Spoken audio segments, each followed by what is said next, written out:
Hello, everyone. Thank you for tuning in. I am Jaylee. This is JayLeesCorner. This is round 2. Okay, we're going to see if we can get to these topics today without the power going out, and I can finish my day. Okay, happy Sunday. It's almost Monday, but I'm off work tomorrow, so it is still the weekend for me. Okay, I hope everybody had a great 15 days after Juneteenth, because we do not celebrate the 4th of July around here. Okay, we Juneteenth, and that's it. The 4th of July is only a day off of work, and we need to start calling it. It's 15 days after Juneteenth Day. That's it. Okay, if you are from the Black delegation, okay, around here, we should not be doing no 4th. Now, I'm not saying you can't celebrate the 4th. You can't, have a little barbecue on the day that is the July 4th. All I'm saying is I call it, 15 days after Juneteenth. Okay, now look, y'all make sure that y'all around here liking the video, subscribe to my channel, share the video, whatever. You can also follow me on social media at JayLeesCorner on IG, Twitter, and TikTok. And y'all know the comment in the comment section. Now I'm here. Okay, how y'all doing? Hello, everybody. Okay, it is Detroit versus everyone, because I'm from the D and that's what we do here. Anyway, but look, again, for the July 4th people. July 4th people, okay, the day, we know the day is July 4th. Okay, that's the date. That's fine. However, if you are of my, I'm a little light. My skin a little light, little bit. But my point is, if you are the Black delegation, we really should not be happy 4th of July. Okay, I feel like it is nothing wrong with saying happy 15 days after Juneteenth Day. Okay, I'm happy to be on work. I got a vacation day and whatnot, but I'm not happy for the July. I'm not red, white, and blue flags around here. Okay, I'm not, happy anniversary, America 250. No, that. No, ma'am, no, sir, Reebok. We should accept July 4th as a paid holiday, a paid off day for most of us people. Okay. However, if you are of the Black delegation, no matter what shade of Black you are, July 4th was today July 5th. Okay, today is July 5th. So July 4th is a date. It's a date. Okay. So I just feel like Hey, happy 15 days after Juneteenth Day. That's it. When I saw, I'm like, y'all got. And again, if you want to pop some fireworks for 15 days at Juneteenth, fine, pop some fireworks. I don't mind that. I don't mind no barbecues, okay? But let's not have the whole red, white, and blue of it, okay? We can't celebrate America. We barely can live this month. I didn't mean to come on live and get all into it with y'all. It was, I didn't mean it, but I was like, okay, today's the 5th of July. Yesterday was 15 days after Juneteenth Day, and I hope everyone enjoyed. Okay, I hope the hot dog was barbecued the right way, the rib was good, the macaroni, all the greens, okay, the corns, the watermelons, okay, whatever you had. Maybe you had grapefruit. I don't know. I don't know. What I had yesterday? What I had yesterday? Child, I did a little sausage because I ain't been that hungry. Did a little sausage. Okay, I had some tater tots. I baked some tater tots. But I'm just saying, y'all. Anyway, okay, we was live on Friday. It was live on Friday. Okay, I had to change the thumbnail to be a regular one because I was sitting here minding my business on live. We have been on live for maybe almost an hour, I believe, on Friday. And we were supposed to be getting into these topics on Friday. And bitch, the damn power went out. I'm up there talking. And I'm like, wait a minute. Why did my air conditioner go off? Why is stuff flipping? What is happening? And girl, because I was in the house minding my business, I had no idea outside it was a full-fledged storm. I had no idea, girl, had no idea. I was none the wiser. And I'm like, oh, the power. I had to jump on my phone because the internet went out. The stream would have stopped or been frozen. So I jumped on my phone. I'm like, the power is flickering. Okay, so Friday live was cut short. I was only able to get into the foolish topics. I had not got to none of the celebrity things or whatever. And then I was going to go on live on Saturday, 15 days after Juneteenth Day. But I'm like, no, I want to chill out. I want to relax on 15 days at a Juneteenth Day too. Okay. I want to get my max and relax on. And so here we are together today. Okay. I'm happy I am able to get some use of the thumbnail that I made on Friday. For us to talk about these topics and a couple other topics that's happened since Friday, we will get into. Okay. But again, hello to y'all. How y'all doing? Y'all make sure again, like the video and be subscribed and all those good things. Okay. How y'all doing? Okay, hey, Miss Angela in the V of the A, okay, and whatnot. Hello. We are back. We welcome back. Welcome back. I done washed my hair all wet and pinned up because it was washed and conditioned, child. A whole facial was done. I did not want to put on lipstick. I really do hate putting on lipstick after I give myself a whole face treatment or whatever. But I'm like, it's alive. So come on, do it. Okay, so yeah, remember y'all next year. Ain't no 4th. Okay. Now July 4th is a day. It's a date. It's on the calendar. Okay. But it is 15 days after Juneteenth Day, and that's it. Okay. That's it. You worked for real. Now y'all be getting all the days off. So y'all be getting President's Day off for federal employees. Y'all be getting Groundhog Day off, y'all. Just all the days. All the days, okay? But again, hey, how y'all doing? And whatnot. Hey, Hampton, how you doing and stuff? Hey, Tammy Talks. Congrats, Tammy Talks. You is 60K, right, girl? Y'all following Tammy? Girl, I'm gonna say Tasha. Tammy Talks. Make sure you're following Tammy Talks as well on her YouTube channel. Okay. Come on out here, just playing for the people. But again, I want to get to the topic. It's just girl. I'm like all the people around here doing silly things, getting into silly and petty dramas. Share my screen. But today I only have 3, maybe 4 random topics, and then we're gonna get into these people here. And I do plan to be done in 2 hours or less. Okay, I've been trying my best to stop being on here for 18,000 hours and 17 minutes or whatever. And today I'm gonna try it, okay? Because it's only these couple of topics. And that's it. That's it. Okay. But again, hey y'all popping in. I know YouTube be funny acting or whatever. The World Cup today. Look, I don't look, y'all. I know sports, but I know like I know itty bitty pieces of sports or whatever. So I just asked, I'm like, has anybody won the World Cup? And I was told that no, it's still about 2 more weeks playing. And I know that America plays tomorrow. Go to the people, child. Go to the peoples. I don't know and whatnot. But again, because I don't. So when I kept seeing coverage of the World Cup. Did not know what it was because I don't follow it, right? And initially, when I heard of the World Cup, that was around the same time. Code 45 and them had all them folks on the lawn, on the motorcycles riding around. I thought the World Cup was some people riding around on the White House lawn. That's what I thought. And I found out, no, Jaylee, that's not what it is. Okay, it's a whole event. Okay, and it happens all the time. But I don't pay no attention. So again, go to all the Brazil and America and Jamaica and what Argentina, whoever. I don't who playing who is it? Is it the World? What's the World Cup? So I'm assuming all the countries in the world play. I digress. But child. I be minding the business that pays me. I just can't. I might watch tomorrow.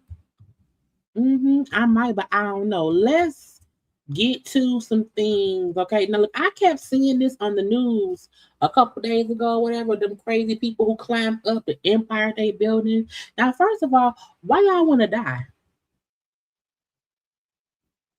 Because I feel like that's not a safe way to climb. Okay. Now they climbed up there in mask in 100-degree weather. Okay, ain't got no safety harness around here. Climbed up there. Okay, over in New York, the flag read, "When the power of love beats the love of power, and the world knows peace." Ain't nobody at the climbing that don't mean. What is you doing? Now, what if y'all would have flown off and fell to the ground and died on the ground? And then because y'all want to climb up the building, okay, to the top.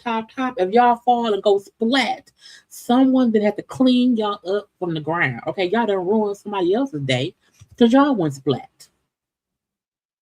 Now, I don't know what would possess anyone to think, you know what? Let's climb all the way up. Okay, let's climb all the way up on a windy day. Okay, we in all black. It's hot outside. Y'all know it's been hella hot this week. I just cut my air conditioner off today. Mine been on for full. I'm gonna have a $18,000 light bill. My point is, it's hot outside. Y'all probably sweating. When your body's wet, you can slip down and fall and break all the bones. Okay, or you can slip and fall and land on someone's car, and now your dead carcass has ruined my car. My race gonna go up, my insurance because a dead body didn't fall on my car.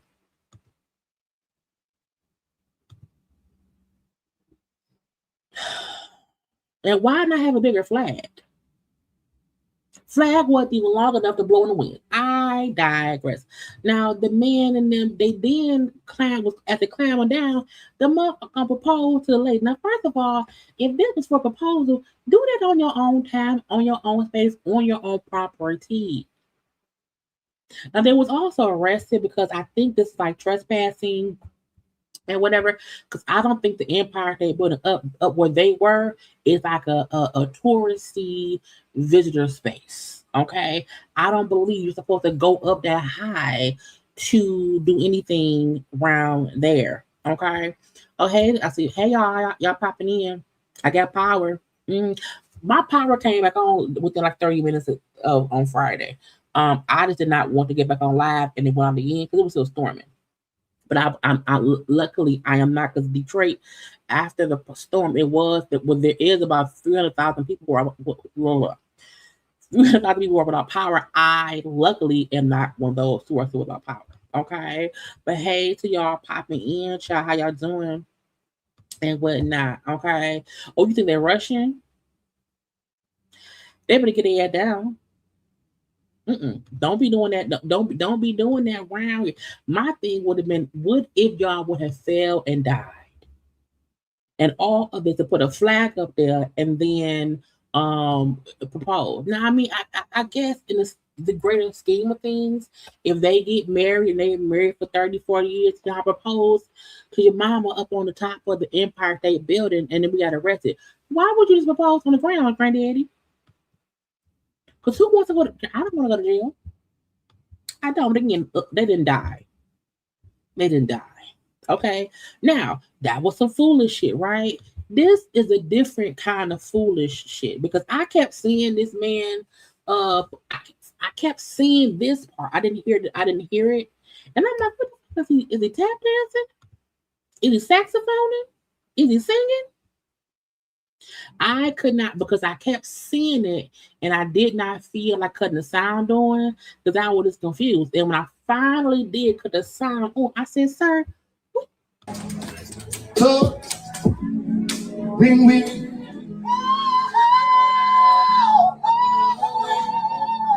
God damn, man.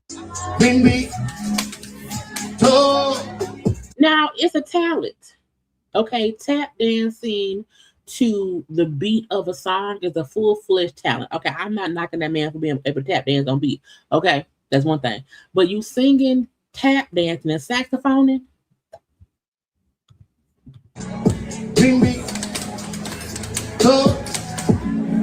Ring. Is it hard to tap dance in blue jeans? Because it ain't that much. You can't really move in blue jeans. Ain't no kid in blue jeans.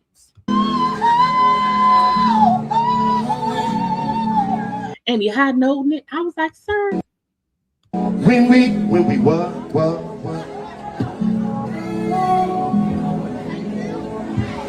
Is it a saxophone in the song?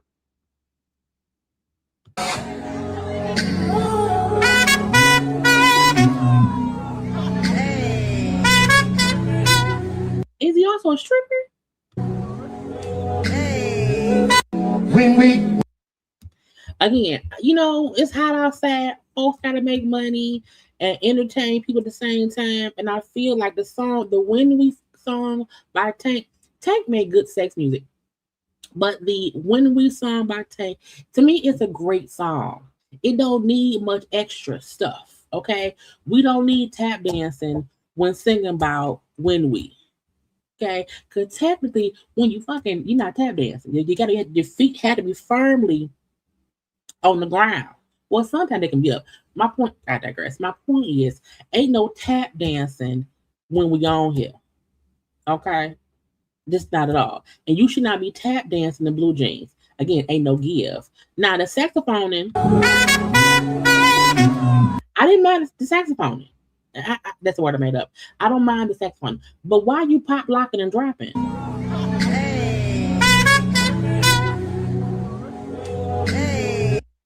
Don't be grabbing your penis, sir. When we what? Get up.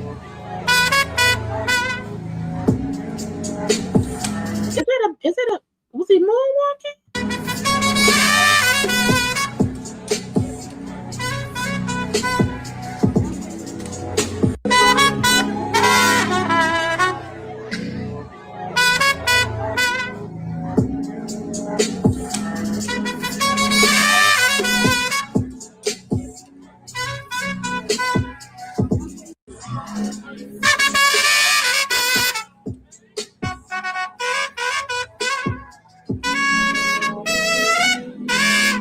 See, if he was after this, you're doing too much.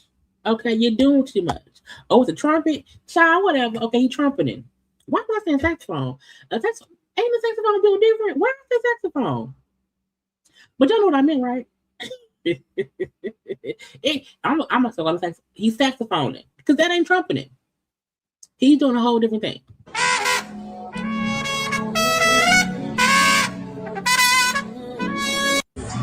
he played his saxophone trumpet by himself. Okay, maybe the little body roll, I would imagine a little bitty body roll, but it's a be pop locking and dropping. He was moonwalking, he was popping his penis. It's a lot.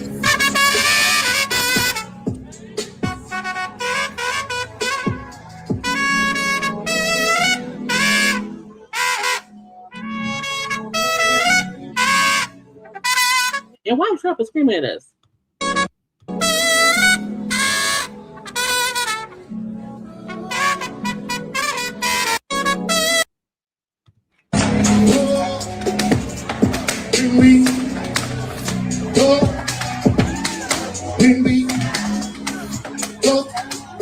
Is he? Oh, he high. That's y'all. If you've ever seen Jungle Fever, that's Gator. Okay. I like getting high.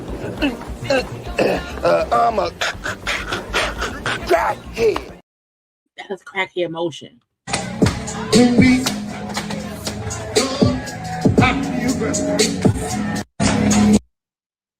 I can be a second. Just an open up. Say that I can have it. He need a microphone on it. He need a not a handheld. He need like a earpiece, mouth microphone, a wireless one. When we talk, when we talk. Either way, get y'all uncle. Okay, tell Uncle Jew man that he not post door. Again, it was a moonwalk. You can't be moonwalking in them shoes either, sir. See, I don't make the rules. Okay, I don't make any rules at all. Not today, not ever. Okay. Then if you somewhere trying to just enjoy your meal, okay, and you want to enjoy your meal, you want to hear a little bit of music, okay, this is a little ambiance. But who was thinking you tap dancing too? You tap dancing too? It's a tap dance around here. It is a moonwalk around here. Them pants are real tight and whatnot. Now I would have been laughing. And also to change because it seemed like if he just edit down the extra pop, lop, and drop it, because I'm like, you're not Huey, baby, calm down.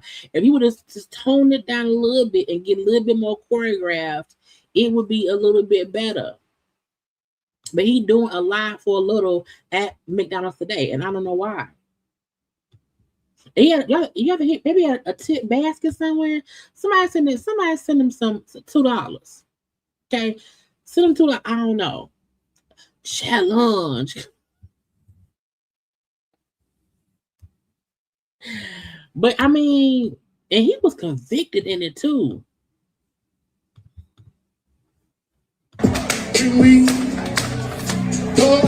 And he trying to hold the mic, hold the trumpet, saxophone, tap dance. Okay, it ain't much moving in the blue jeans. He should have wore some slacks. Some JCPenney slacks, a little bit more give. His feet crack was hurt anyway. Again, this was shit. Okay, now this is a I'm gonna sue everybody story. Okay, there are some times when things happen, you sue one person. Okay, one person did something, and you sue one person. This is an example of I'm about to sue a whole bunch of people and own whatever they own. Okay, one maybe two little 18-month-old child over in Arizona. They thought the baby drowned in the pool, but the baby wasn't dead. And how y'all tell people the baby was dead and he wasn't dead? Now to a shocking case out of Gilbert where a toddler declared dead after being pulled out of a pool was found alive in the morgue hours later. Yeah, we first told you about this in March, and tonight we have the police report and 911 calls to fill in the blanks on how it happened. Michaela Marshall's here. I cannot imagine the whiplash. This is a truly unbelievable story. Dignity Health officials call it heartbreaking and say a thorough review looked into how this could have happened. And lawsuit. The doctor who made the grave mistake is not facing criminal charges. Oh, he should be fired. Fired. Tell him, Dwayne. Tell him he's fired. We're about to play part of that 911 call that started it all. And as a warning, it is emotional and it might be difficult to hear. Now, we don't need to hear the 911 call because it's, we need the ambulance. My nephew in the pool, we think he drowned. Okay, that's what they were saying or whatever. So again, it's okay. What is going on there? My nephew fell in the pool. I'm going. Okay. I'm coming. Is he drowning? Give me one moment to get medics on the line. The chaos is unfolding during a Super Bowl party around 5:30 p.m. on February 8th. Now again, a Super Bowl party, 18-month baby in the pool. What with the parents? What was you doing? What happened? Was no one paying any attention? How old is the patient? He's 2 years old. He's almost 2. 2? Okay. Is he conscious? No, he's not. They're doing Okay. You can feel the family's panic and desperation as they perform CPR while waiting for first responders. Is he responding at all? He starts to respond and then he stops. Please, just please. And the piece that people need to, again, I also feel like no one should be allowed to own a pool unless they are CPR trained. Like if you have a pool, installed at your house, a piece of the pool, now you have to get inspections, approvals to have a pool built. No one should be able to have a pool if they don't know how to do CPR. Okay, because also when a person drowns and there's water in their lungs, you have to get that water up out. Okay, it takes time to get the water up out. I'm just saying. According to the police report, the 18-month-old was floating face down in a backyard swimming pool for about 10 to 15 minutes. Now that was my first parents. Why was the baby in the pool face down for 10 to 15 minutes? Even if you dead man floating, that ain't no 10 to 15. So I'm still wondering, so did y'all lose him for 10 to 15 minutes? Did y'all think he was floating for this? Like, how did y'all know? Yeah, we saw him drown in the pool. He was face down for a little time, about 10, 15. The little boy was rushed to Mercy Gilbert Medical Center. At 6:20 p.m., he was pronounced dead by a doctor, and his parents said goodbye. Lawsuit number 1, the doctor. But about 5 hours later, they got remarkable news. While the parents were being questioned by detectives at the police station, they learned their son was still alive. Bitch, what? Now, first of all,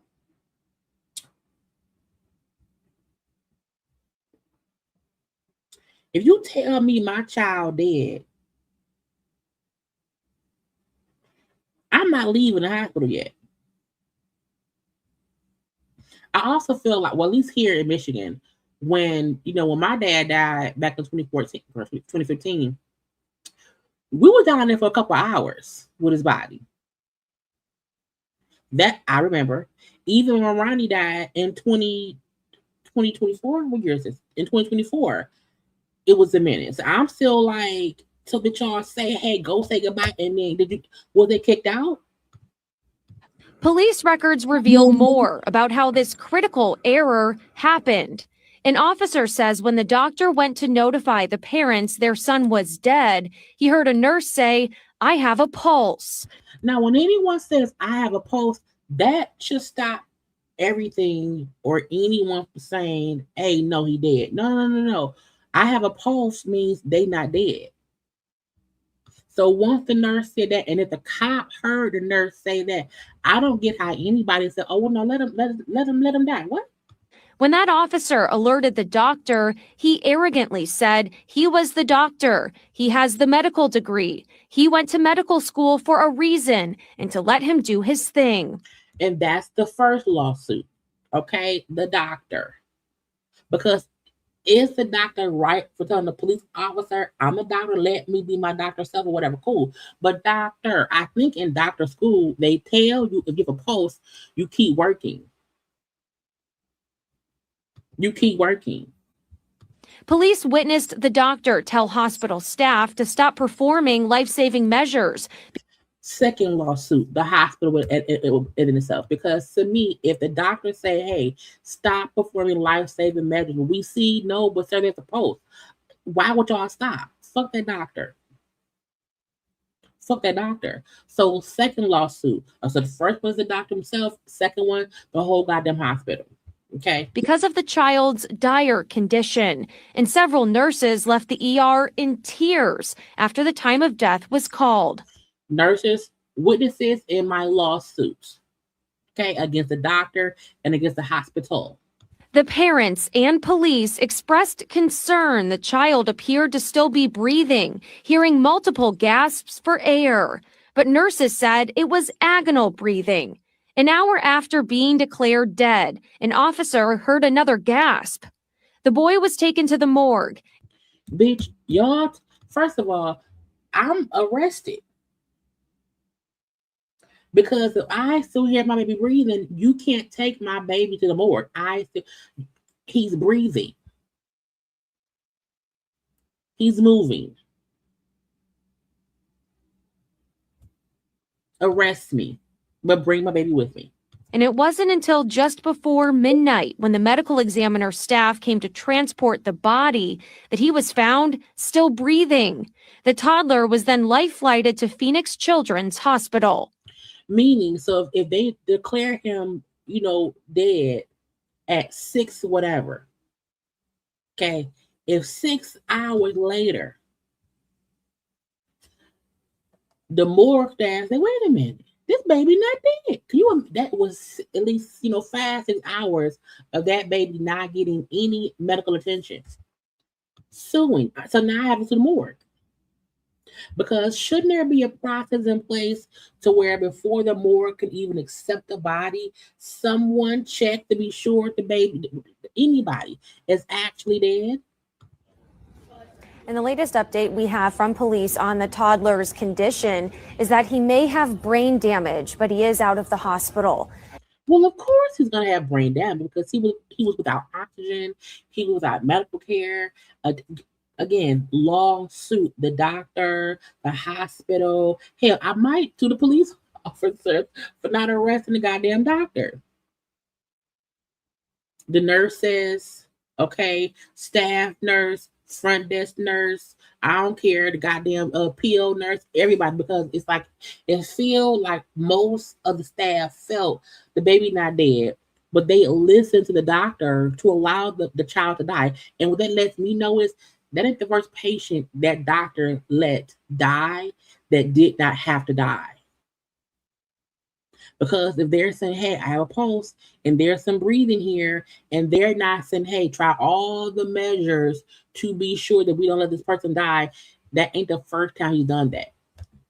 And the fact that the staff listened to him lets me know he do it a lot. Again, suing the doctor himself, the hospital themselves, and maybe the police officer who heard the doctor say, who heard the nurse say the baby had a pulse, and you didn't say, hey, arrest the doctor. Call someone else in here. Now, again, thank God the boy's alive. He's looking to 18 months. He's alive, but again, it says the toddler was immediately reevaluated and underwent testing, including MRI. The doctors later determined the child had survived the near-drowning, but suffered permanent brain damage as a result of the incident. Now, as of right now, the doctor is not facing any charges, but he ain't fucking fine. I'm still suing everyone because now the parents have to answer to how was the baby in the pool for 10-15 minutes face down without anyone knowing. That's the parents' fault. However, once the child got to the hospital and the nurse said, hey, there's a pulse, and no one thought to do things to save the baby's life, that's a lawsuit in itself. Period. Because the child could have possibly had the same any issues brain wise because of the drowning itself. But again, y'all leaving my baby to be sitting around there for 4, 5, 6, 7 hours with no attention to him because y'all said he wasn't there. And I'm like, did no one see him breathing?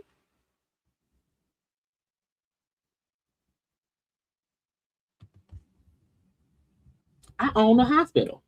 All of it. Okay. Last crazy story. Okay, just sis again. We one sis, not some sister shit happened here too in Michigan, but I ain't want to rag on my city. I might pull up.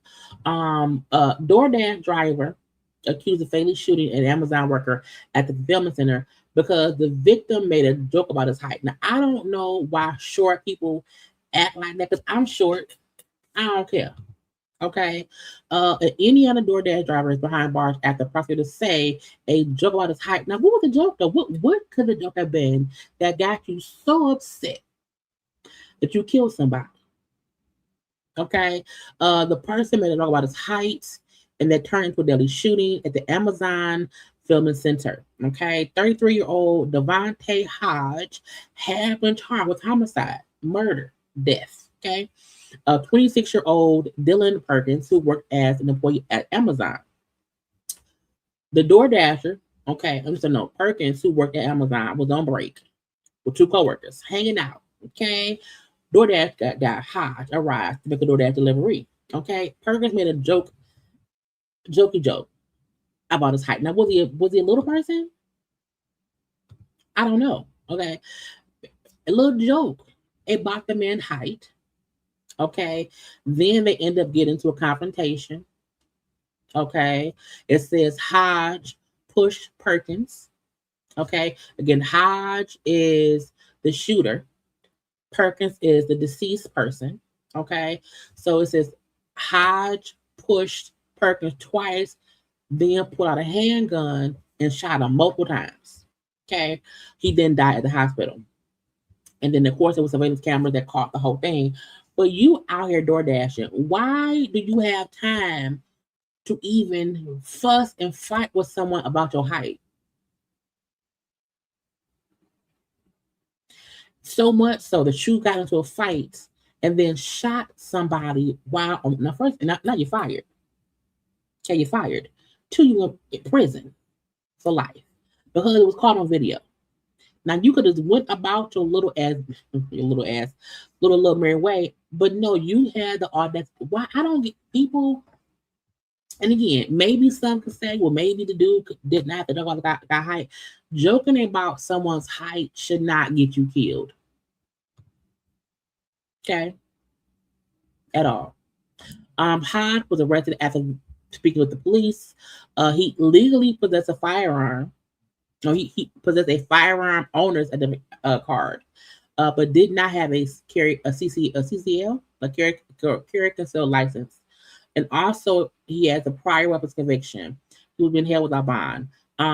Anybody who door dashing and they pull up and hear a joke, and then that makes them want to fight, and then shoot somebody and kill them, you crazy. You should be in jail. You should. This is an example of people who should not get out on bond because you don't even have the knowledge enough in your brain to say, you know what, they joking. I got work to do. I don't care, but you want to fight, and you want to fight to the point to where the fight leads to a shooting, and now you're in jail and someone's dead, and it's not worth it. And that's the crazy. I don't be getting why people don't understand. It don't be worth it. Now, case in point, let me see if I can pull up the thing that happened. Well, a couple things happened in Michigan. A couple things happened here, child. One, I don't know. Look. Okay, 4th of July, which they had street takeovers. Now, first of all, I don't think this is Detroit. Mainly because you're not gonna find a whole bunch of white girls hanging out a car. I don't know where this was. Maybe it was in Dearborn. I'm not sure. But it says multiple block parties popped up across Detroit from west side to the east side. Detroit broke up on gathering throughout the night. At times, fireworks was launched toward police and fire truck. I am a firm believer in arrest everybody. Okay, and this is Detroit right here. Because we might stop traffic and do that. But this right here, I don't know. I don't know. I don't know. Because we don't, let me make something clear. In Detroit, it is multiple people, black, white, all of this. Okay. But let me make something clear. Okay. You will not see many Caucasian folks hanging out in Detroit like that. Now, in downtown Detroit, means literally downtown where no one really lives, you hang out down there, maybe. However, you're not going to see people popping up doing donuts in downtown Detroit because there's too much police presence down there now. Okay, so this, I don't think this with Detroit, because these white girls here, that's not happening here. It just ain't.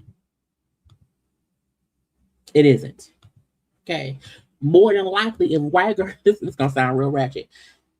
If white girl was hanging out of cars in the city, it's gonna be some black girl that's gonna cuss their ass out. Like, why these hoes doing that? What y'all doing around here? Okay. But all this stuff, everyone and their mama should be arrested. Okay. Also, no tea, no shade. We not really buying fireworks like this to be popping and may get arrested. People who do this, usually the fireworks are in the city and neighborhoods. Okay. Mostly when we have fireworks, we are in our neighborhoods. It's a block party. We're not in the middle of any business location, nothing like that. Nothing.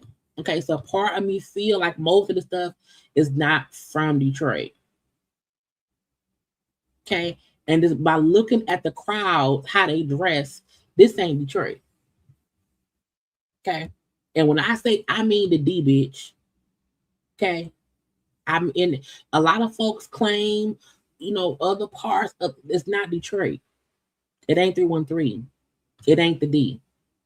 Okay, just saying. So all this stuff, I don't know for what. I don't know for what. Okay, but that ain't what I was looking for. Hold on. This y'all. This is the storm that we was in. Okay, we again 300,000 people is without power. Trees put up, knocked over. Girl, it was crazy. The storming that happened Friday was insane. And because I was in the house and I'm an apartment complex, I don't really see, I can see my courtyard, and it's a large tree area on that side, but like it'd be whatever. But yeah, the storming that happened Friday was crazy. However, there was a shooting at Fairlane Mall here. And with Fairlane Mall, look, most of the malls, Fairlane's in Dearborn for one. It's not in Detroit. It's a Dearborn. Most of the malls here, don't nobody goes to malls. Okay. Most of the malls are either closed down or barely anyone goes there. Okay, but I think some folks still go to Fairlane here and there, whatever. And when I first heard a shooting, I said at Fairlane, I'm like, I said it's still open. So I was confused, and then there was video from the shooting that happened in there. And there was one video that they showed like people in the mall walking around, and you then heard gunfire. But then there was other video that showed like the actual shooting. It showed the actual dead people on the grounds. I would never comprehend people. Now I get it if you're recording a fight and you happen to catch the carnage that happens after a fight happens or after a shooting. I get that, but I don't get why people repost that kind of stuff, because who want to see? Because again, the people who died in the shooting, the two dead, were 19-year-old kids. 19 little babies, okay? And this it was all over the news, it was all over social media because one of the kids, one of the 19-year-olds who died, my friend is like, I think it's godmama. Like my sister knows the dead boy's mom. So I don't know the dead boy mama, but my sister know him, and then my friend does as well. So a lot of folks, not only that, one of my friends works at the mall. He's a manager at one of the stores there. We know because Fairlane Mall is an operational mall or whatever, but you don't really hear about shit popping off like that. Like I know people want to make, and again, this was in Dearborn, not Detroit. Okay, Fairlane is in Dearborn. However, we don't really have a lot of shootings at malls and like that. Like Detroit is not a dangerous city. It can get dangerous. Don't get it twisted. It can get dangerous. But for the most part, we don't really have this kind of shit popping off here. So I said, a shooting at Fairlane. I said, what the fuck are they shooting at Fairlane for? And the story has been that two groups of people who knew each other, and it wasn't a random thing. It almost sounded like two groups of people met up at the mall to fuss, fight, and argue, and then they brought guns with them, and then people got shot. Again, it was two guys. They were both 19 years old. The third person was shot as well. I believe the third person was shot is in custody as a possible shooter as well. But they do have 3 people in custody as of now. But again, I'm like, it's hot outside, it's crazy, and I just need people to stop being dumb. Okay? Stop being stupid. Okay, but again, Detroit and the surrounding cities are safe, but you can't avoid fuck shit no matter where you are. No matter if you're in Michigan, Atlanta, if you're in California, or whatever it may be. Okay, stupid things happen all around or whatever. But people going to meet up at a public place to fight and shoot out is stupid. A mall, it can be grandmamas, granddaddies, babies. Again, the folks who work there. The mall was closed the following day and whatnot. But I feel like when you go to, again, look, no one should meet up to shoot a little shootout. Okay, we ain't fucking dueling around a bit. But when people, if you beefing with somebody, y'all want to fight, go to y'all house, y'all go in the basement and fight it out. Okay, I need folk to stop going to public areas and causing public nuisances that can get people hurt. And I heard too that someone who was running, trying to, get away from the shooting, got hit by a car in a parking lot because people trying to, get away from the shooting. So, crazy shit happening here. Again, this is the thing that I saw. Hold on. So again, you see this people walking around the mall, right? Oh my God. I'm running, bitch. I gotta go.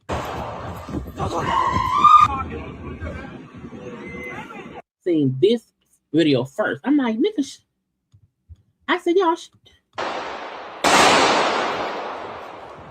And I'm happy this person's like, no, I'm running. I'm getting ghosts. I gotta go. I don't want to be here.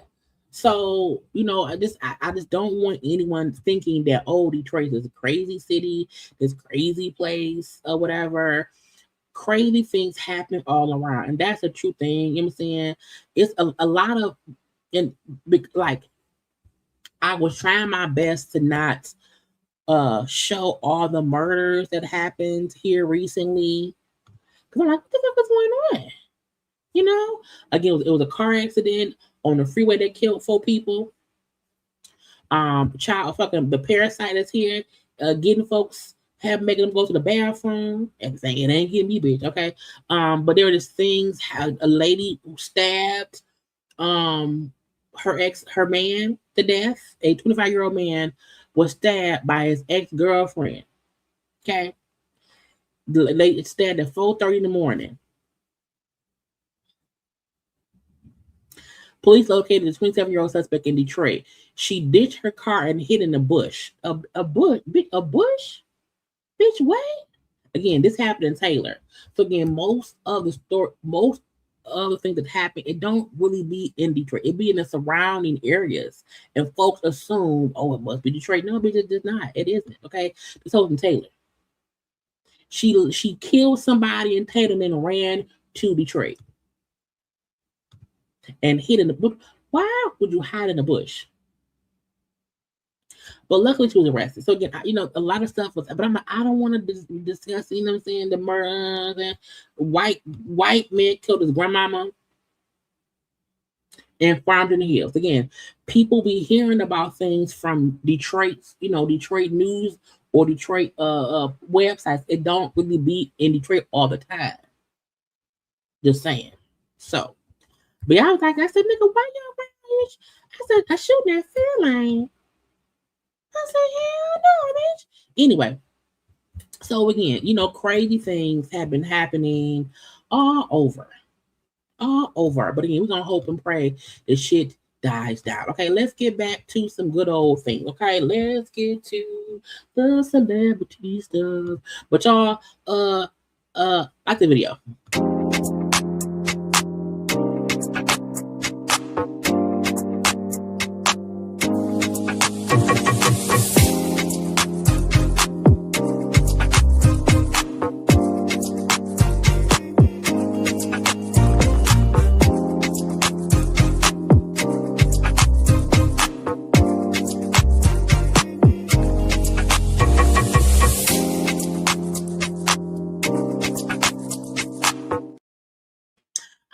Taking time tomorrow and make some new dance break things. I kind of pull some people dancing and make some little breaky things. Okay, but anyway, let's get to things. We have a movie update. Okay, why did I get married again? Okay, we know the Tyler Perry movie. Why did I get married? This is the third one. The third one. I'm excited to see this. What Tyler, some of the stuff can be a little bit like, what we doing? I don't know. But I feel like he usually does the Why Did I Get Married franchise. That's usually done really, really well. Okay. This is a better close-up picture of the thumbnail, the thing. Okay, it will be on Netflix on September 9th, and all the main cast is back except Janet. Okay, well, Janet ain't here, and neither is Malik Yoba, because Malik Yoba died at the end of the second one. And that one ended with her like meeting up with The Rock. I wish they would have explored that. Truthfully, okay, but for whatever reason it is, Janet is not in this one, but that's fine by me. And this one is supposed to be based on Tasha's character and Mike's character. Is his name Mike? Michael is in real life. Their son is getting married, so that's the premise of this new version of it or whatever. So the story skips ahead generation with the couple reuniting for destination wedding for Marcus and Ella's daughter. Forcing everyone, their daughter. I thought they had a son. Anyway, forcing everyone to confront how much their kids have turned into younger versions of themselves. Most of the cast is back. Blah blah blah. We know Janet is not back. So it says Janet isn't back, Malik Yoba isn't back, and Keisha Sharp is not back. Now, who was Keisha Sharp? Who did she play? Anyway, again, we have some pictures from the first movie, the second movie, and we're now in this third movie or whatever. And just seeing the growth of how things have transpired from 2007 to 2026. And the fact that they all still look gorgeous and handsome, okay? Now I don't know, we don't know why. Again, they're not back. And Janet ain't dead, child. I do wonder how they'll explain her character. But I don't think Taraji will be playing Janet's character. I don't. I think they just won't have Janet in here. And whatnot. But when they showed some pictures from the movie, people was like, what? Now look, I like the fact that everyone looks good. Okay, they do. Mm-hmm. Okay. I'm a Taraji P. Henson fan, so I'm not upset at all that she's here. I think if Janet, for whatever reason, could not, would not, or did not want to participate, I'm happy they did not allow that to stop them from making a new movie. I am not a person who feel like if the full cast won't come back, then someone should not come back. One monkey should not stop no show. Okay. And then we don't know why Janet ain't back. Okay. But Jill and what was his man's name? I know his name, child. What is his man's name? Y'all know that man. But they back. Tasha, okay, and whatnot. Their son, I think, is that their son? That's Da Vinci. I don't know if he's playing their son or if he's playing the daughter's fiance. Not sure. Okay. But yeah, kids. Where Mike at? Oh, why we people like why he in that wig? I said, I don't know why he in that wig. I don't know why he in that wig. I have no idea. But remember, his character had cancer in the last when he was fighting cancer. And I wonder if because he, did the cancer, if he felt like I need some hair. And truthfully, some people grow hair later in life. I don't know. But again, the wig don't look bad. You know what I'm saying? The wig don't look bad. And to me, that's what matters. Tyler sometimes can have some real bad hair in his stuff. This is a better picture. He can have some real bad hair in his stuff. But I said, even though I don't think we've ever seen this actor in with hair. I think has he always been bald? Because he was bald in The Wood. I think he's always been bald. But at least this wig don't look bad. Yes, this looks really good. This wig on him, it looks natural. He was bald in Girlfriends. When he was with Joan. He was bald, child. See this man bald for 30 years. He got a hold away. I do wonder if it's because maybe the cancer. I don't know. Child was gonna make us. I love his character though on The Rookie. I do. I love it. I love it on The Rookie. We have to see again. September 9th is when it comes out. I am going to, of course, review the movie once it comes out. But people's they're like, why you not bald, child? We shall see. Okay. So again, I am happy that movie was coming. I'm excited. I'm excited. Okay. A few other things, child. Taylor Swift and Travis Kelce got married. I'm not a Swift. I don't think I've ever listened to a Taylor Swift song in full. I've heard like shake it off, play us on it. I've heard like the chorus on like TikToks or whatever. So I am not a Taylor Swift person. I'm also not a Travis Kelce person. I don't know, but to some people, this is a big deal. Not to me, in my delegation. Okay, they were married at Madison Square Garden, and it was a big to do, child. And when I seen the coverage of it has been all over the news, and they had like big old tents up and covering. My thing is this: I feel like when Beyonce and Jay-Z got married years ago, I think that was the first wedding I remember being very, very public but private, meaning we knew it was happening. We didn't see nothing. You know what I'm saying? So them having this wedding at Madison Square Garden and having this seemed more like a celebrity event. I feel like this. Okay, I'm gonna be neutral. I feel like weddings, marriages should be for the people in your life who love and support you in those things. And when I was seeing all the guests arriving for the wedding, I'm like, they're all celebrities. Now, maybe they only know celebrities. Okay. Maybe because we know the celebrities, it's like, oh, that's, Jack and Jill who went there. I don't know.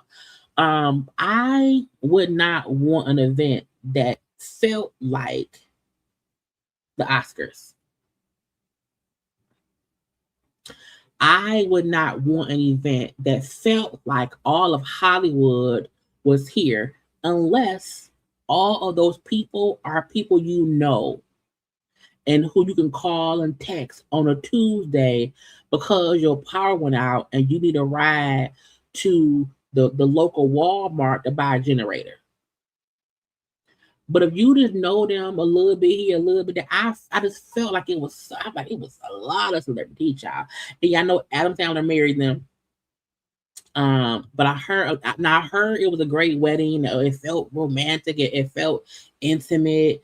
I heard all of that. But I feel like having a wedding at Madison Square Garden, in the middle of New York, in the middle of on the 4th of July. Because for them, they got married on the 4th of July. Okay. They got married on the 4th of July on purpose. Okay. I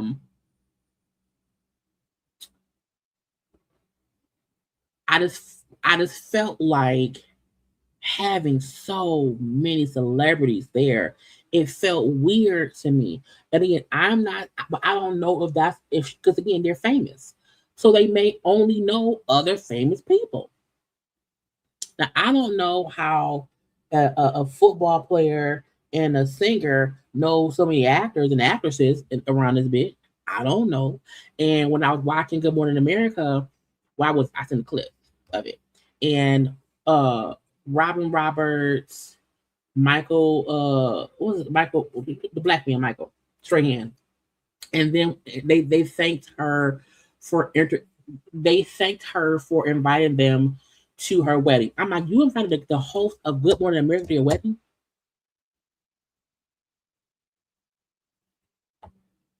Bitch.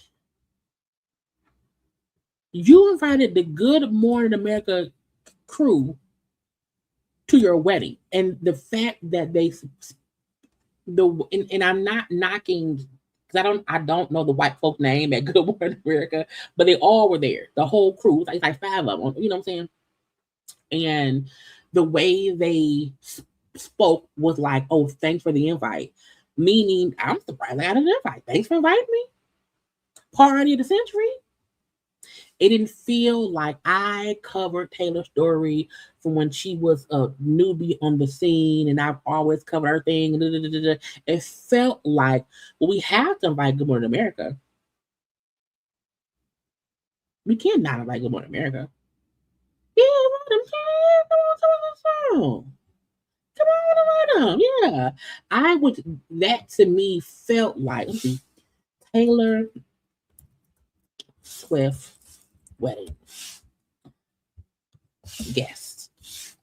I just felt like it was so many.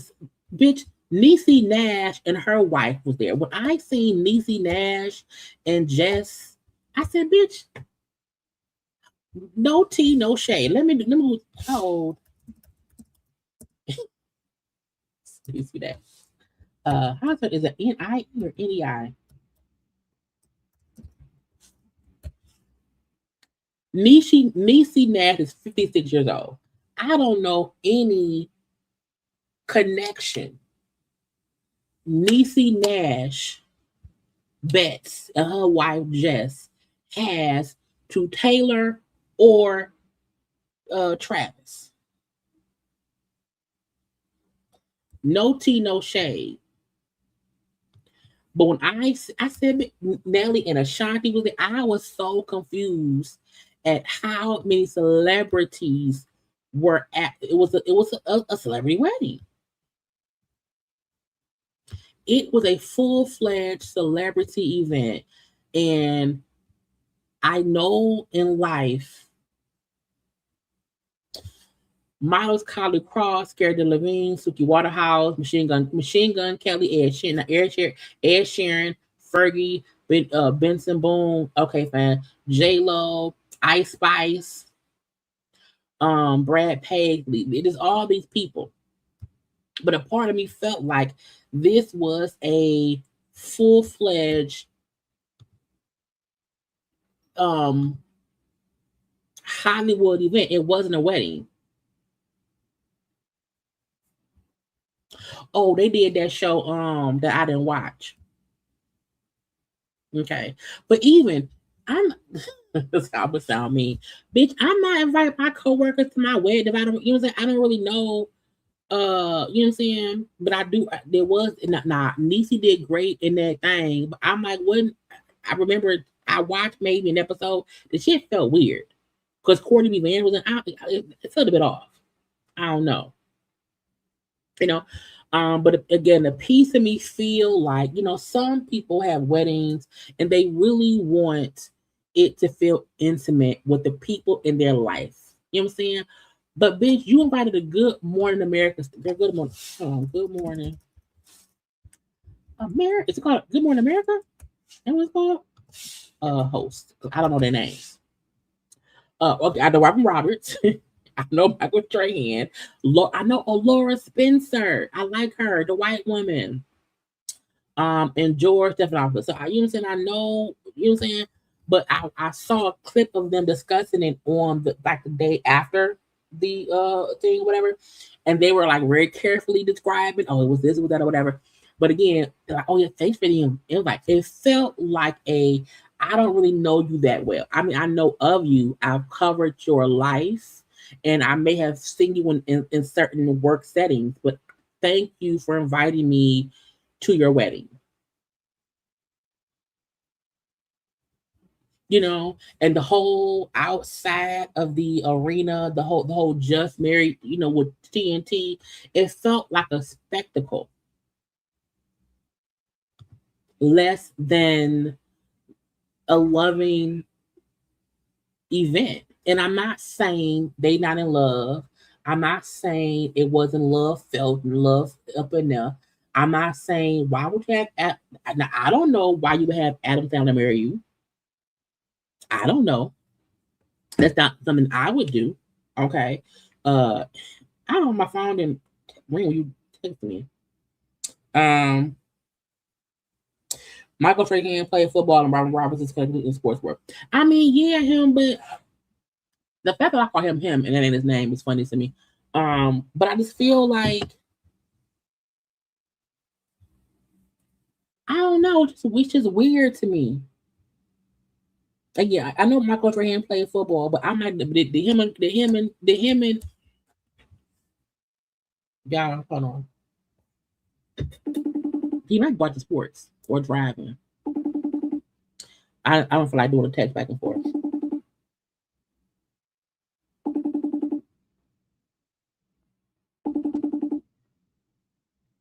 Why you gonna text me back? Text me back. Cause I don't know where you at. I feel like they didn't play together though.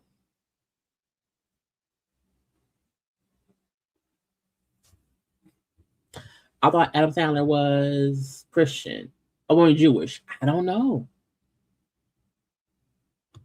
I did hear this. Some folk did say they may make it be a some kind of special that they may sell to somebody. I don't know. It's a huge arena, but either way it go, I just kept seeing shit, and I was like, Was her cousins there? You know what I'm saying? Was her cousins also there? Like, who was there that this was not a celebrity, or who was there that was a celebrity? And the reason they were invited was because they played some kind of role in their lives. If you just invited all the people you knew, bitch, it's an Oscar party. It's an Oscar party, huh? And maybe it was supposed to be that. I'm not sure. Not sure at all. Former NFL star and Housewives of Beverly Hills alum. Do y'all remember? Is it Anne Marie? She did one season of Beverly Hills Housewives, her husband, and the season they were on there, like when they were filming, like I think as it aired, allegations about him had came out. Okay, and I believe it was what I can't.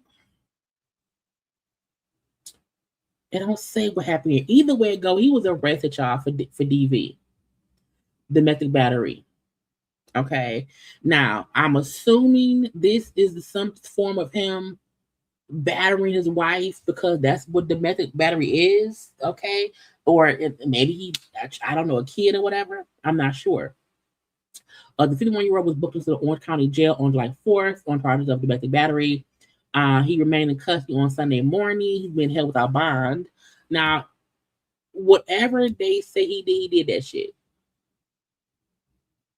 His face looks guilty. He also look like he could be high. His eyes are bloodshot and glossy. He looks intoxicated. But that's his wife.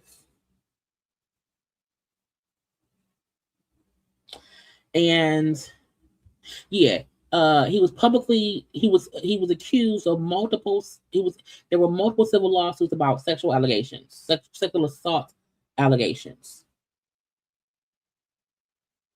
Okay, so she was defending him when he came out saying, you know, when folks came out accusing him of sexual assault allegations, she defended her husband, and then they left the show. They only did one season because while it was airing, the allegations became public. Okay, and now he was arrested for domestic battery. Whoever he battered, I hope they're okay. Okay, but his mugshot says to me, I did that shit. And his mugshot says to me, I did that shit. Because he looks real smug in his mugshot. I don't like no smug looking batterer person. Because I feel like, are you not ashamed that you gotta the fuck? Okay. And it makes me mad. It does. Okay. Again, in 2023, multiple women came out and said they came forward saying there was rape and actual assault accusations dating back to a time playing for Columbia in the 90s.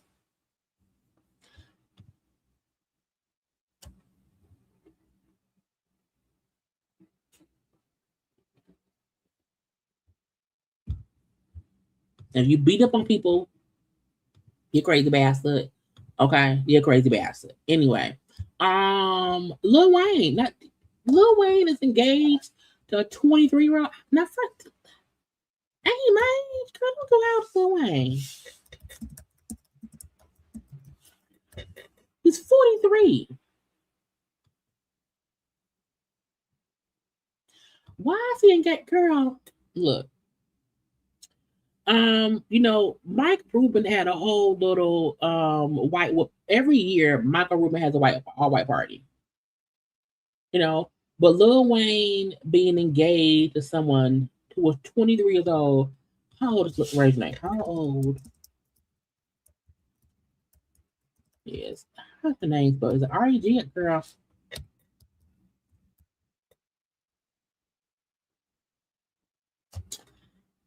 I'm talking about Regina Carter. It says she can't be 59. She's 27. So he is engaged to someone younger than his daughter.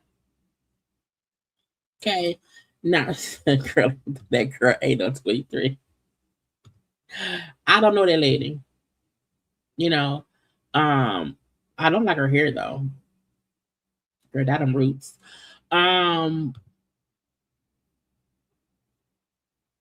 Now she on the side. This gonna sound mean. This my Lil Wayne ain't gonna prosper. Okay. Now also, but Lil Wayne was supposed to have performed. If I can find it, he was supposed to have performed. Did I save it, y'all? I thought I did. Maybe I didn't.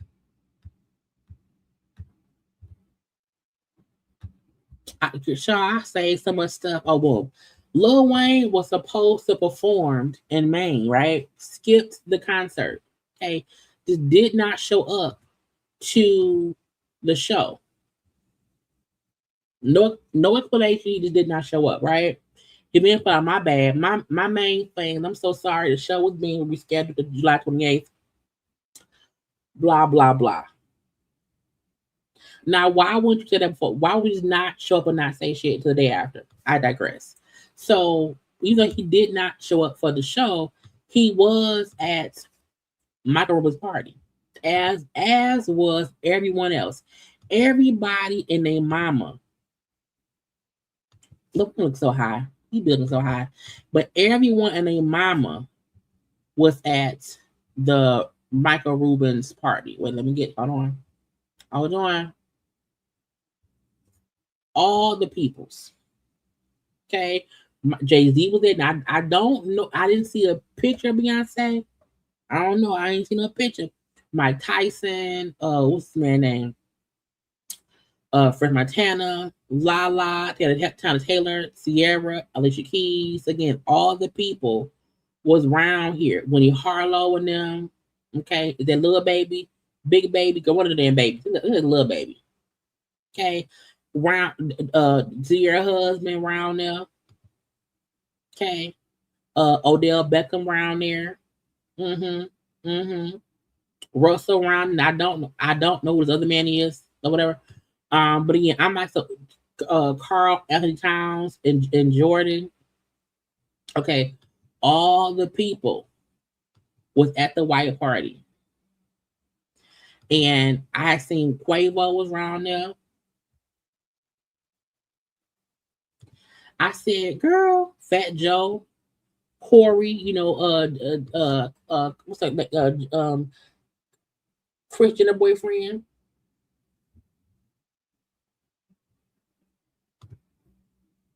Okay.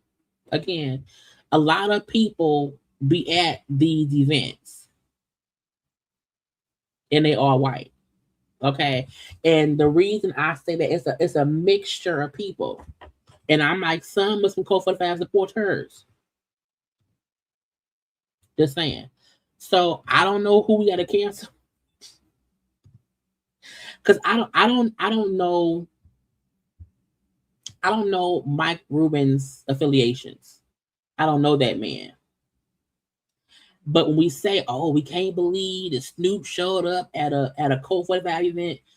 So I'm like, well, if these folks are supposed to be for us, if Mike Rubin ain't for us, should they be going to that man party? Again, all the girls and the guys are there. I don't know what to do now. I don't know.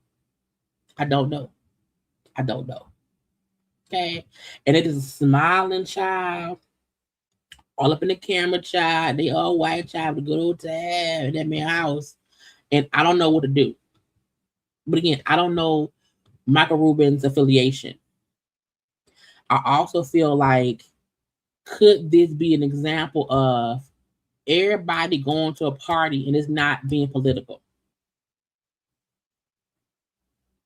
You know what I'm saying? So I'm thinking on two different. I'm like, look, where do we draw the line? Okay, where is the line drawn? Snoop was there. Nelly was there. Again, Lil Wayne. Again, everybody. Okay. So I don't know where we draw the line. Okay. But this is that y'all know they was around there. Okay. Also, BET Awards that came on with the last Sunday. Yeah, last Sunday. It had the highest ratings, viewership wise since 2019. I feel like this. I'm not hating. I'm not hating. I want to make that clear. Okay. I'm not trying to be a hater. Let's see, 2026 BET Awards.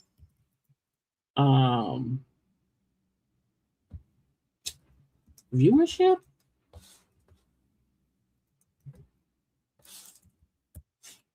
I just wonder.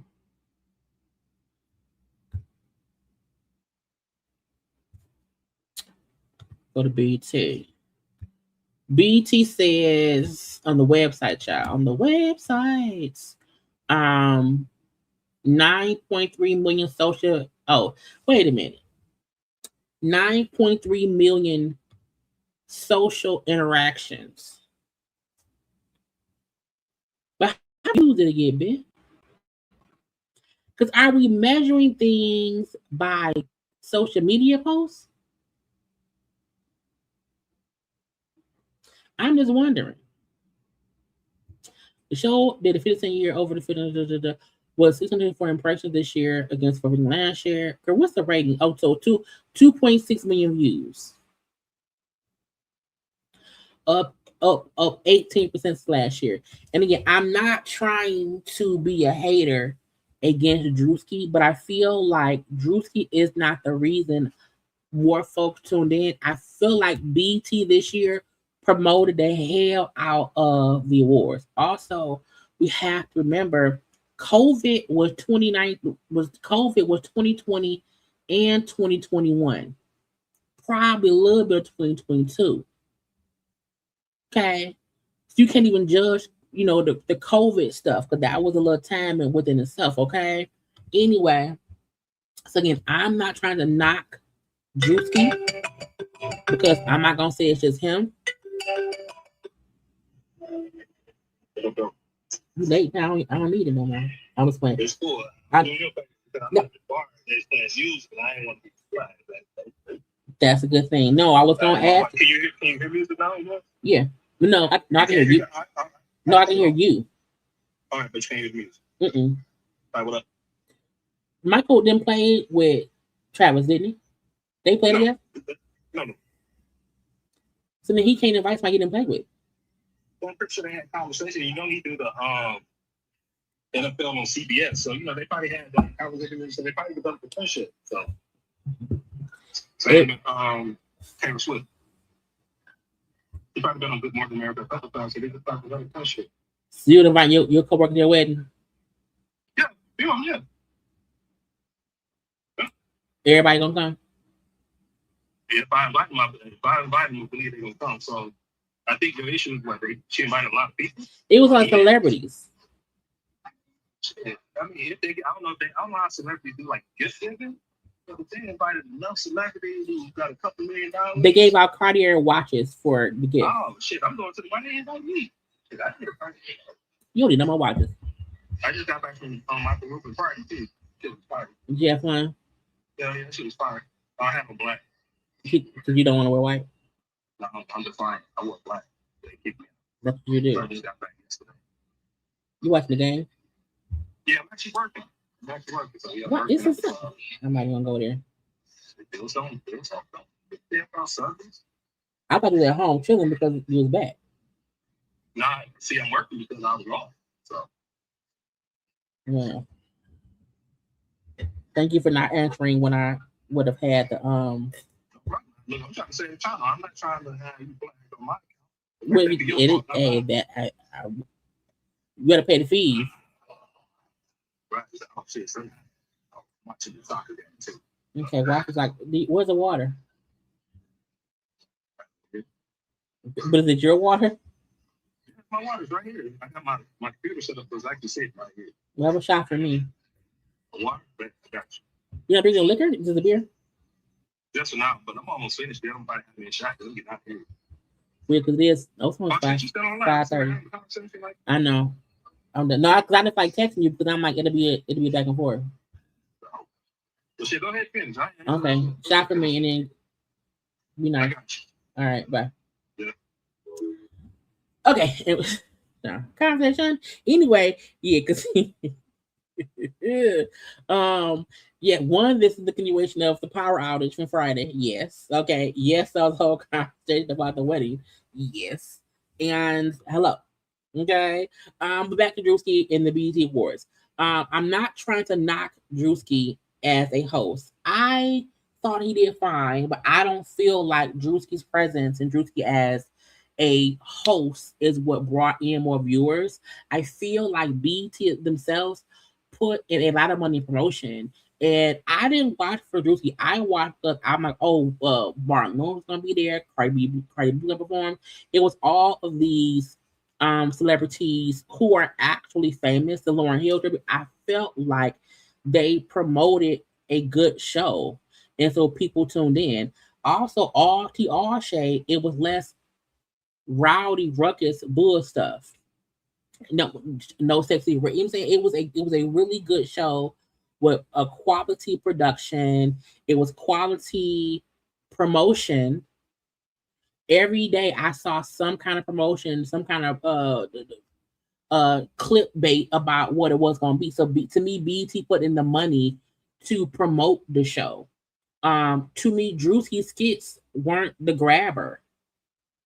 The performances were. It wasn't. We already saw him in that church skit of him flying, but we saw most of that stuff. So to me, I don't feel like the Drewski effect made it be more watchable. And because the reason folks was commenting on social media because it was a good show. We was watching the show.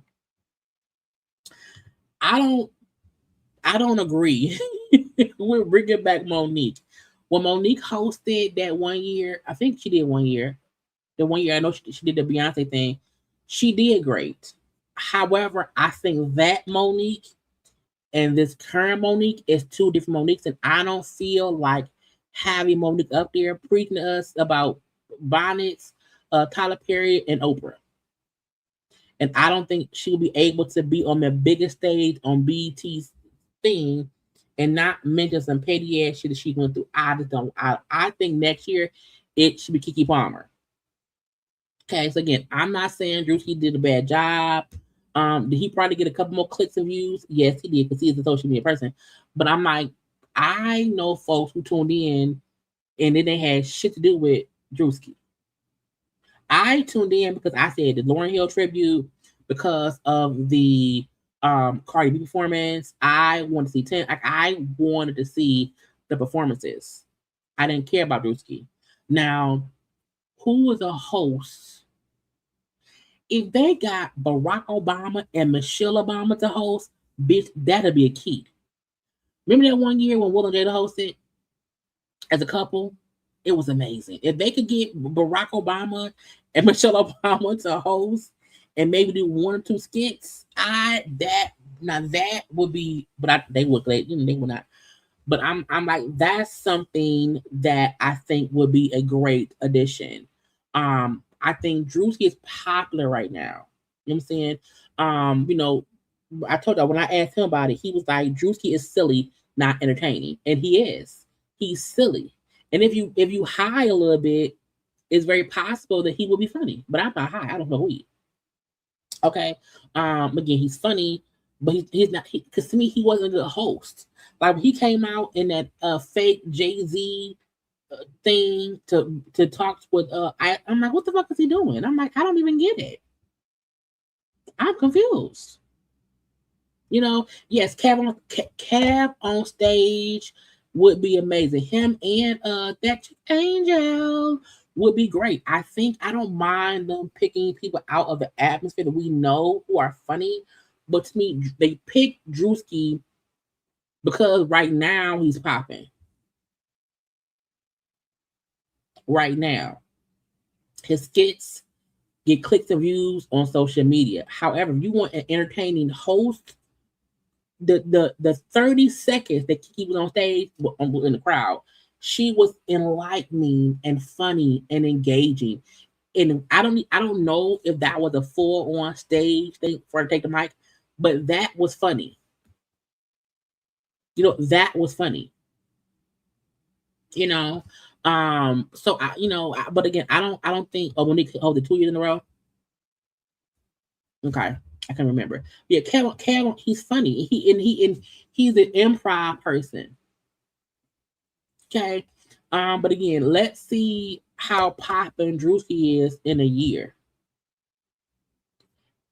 Let's see how entertaining he is without him, doing skits and stuff. So I don't know. Okay, but again, the BET Award this year was really they were entertaining, but I don't feel like it was like because of Drewski.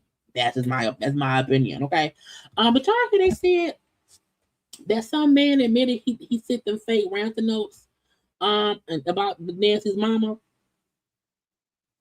I said about Savannah's mom. I said, girl, hold on. A California man has admitted he entered himself, okay, into Nancy Guthrie's missing person investigation with Bitcoin ransom messages adding twists for the family. Derek is a Calella? I don't know. 42 of Hawthorne pleaded guilty to 2 counts of harassment using telecommunication after admitting he called. Now he called and texted the Guthries family back in February about the Bitcoin. How the fuck did he get their number? He said he knew that an earlier ransom demand had been made. He also admitted that his actions were meant to harass the family by seeking information about the investigation. Now, why would you do that? He's facing 2 years in prison and a $250,000 fine. He's out on or both, or supervised release. He's sentencing himself for something. Now, first of all, where is that lady mama?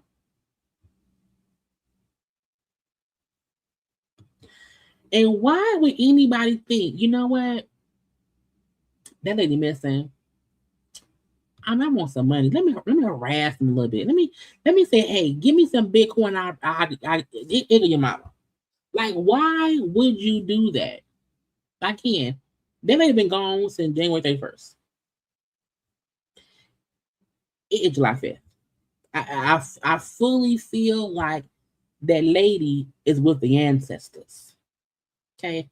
She's with her Caucasian ancestors on a plane in the Caucasianness of heaven. Okay. And it's a sad thing that they just don't know what happened to her. I mean, they know she was kidnapped. Someone took her. But to not know nothing else is horrible. And anyone who admits that, yeah, I purposefully sent a fake ransom just to harass and, stalk or cause harm to the family. No, I want to be nosy and see what info I can get around there. So I hope when he goes to prison, they poke his booty. Just saying. But again, I'm like, where is her mama? She gone. I have something real random stuff. Where is the next one? Oh, Venus. No, Serena. So Serena Williams gets an innovation. She lost in the first round in singles in the comeback or whatever. She was supposed to still fight in the doubles with Venus, but that will not happen because she is now withdrawn from doubles because of a knee injury. Serena is a 23-time Grand Slam champion. Now, look. Everyone should do what they love for as long as they're able to do it. And a part of me feel like, does Serena not want to let go? I'm heartbroken to have to withdraw from doubles, coming back to compete again has been a gift. Alongside my sister, it meant the world to me. I'm grateful, blah, blah, blah, blah, blah. Okay, but because she has photos of Serena's and fluid, they did her knee. Again, her knee. Okay, her knee. Again, she is still an amazing athlete, but if they're pulling this much fluid from your knee, sometimes your body just cannot take what your mind wants your body to do. and you do not want to risk hurting yourself even more to keep playing if your body just is not there. She's had 2 kids. She's been playing for years. Okay. And I feel like some people want her to keep playing. They want, because, it's Venus and Serena. You know what I'm saying? They're these great, historic, iconic tennis greats. And I'm thinking in this no tea, no shade, no hate.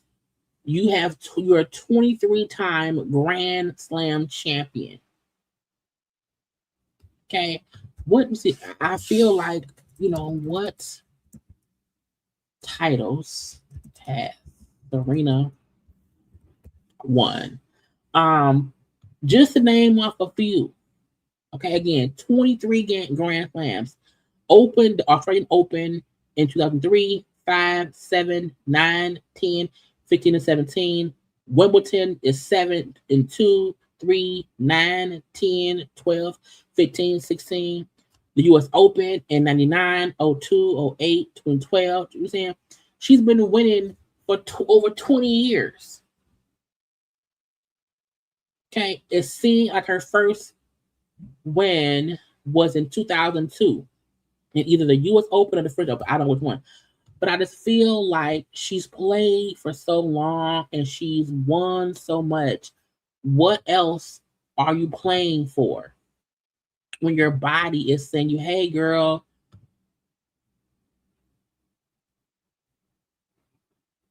I get it when some athletes keep playing because they haven't reached the pinnacle.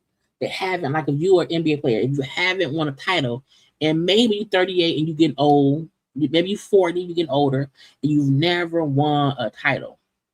And so you want to keep playing. You want, but I'm like, you've won 23 Grand Slams.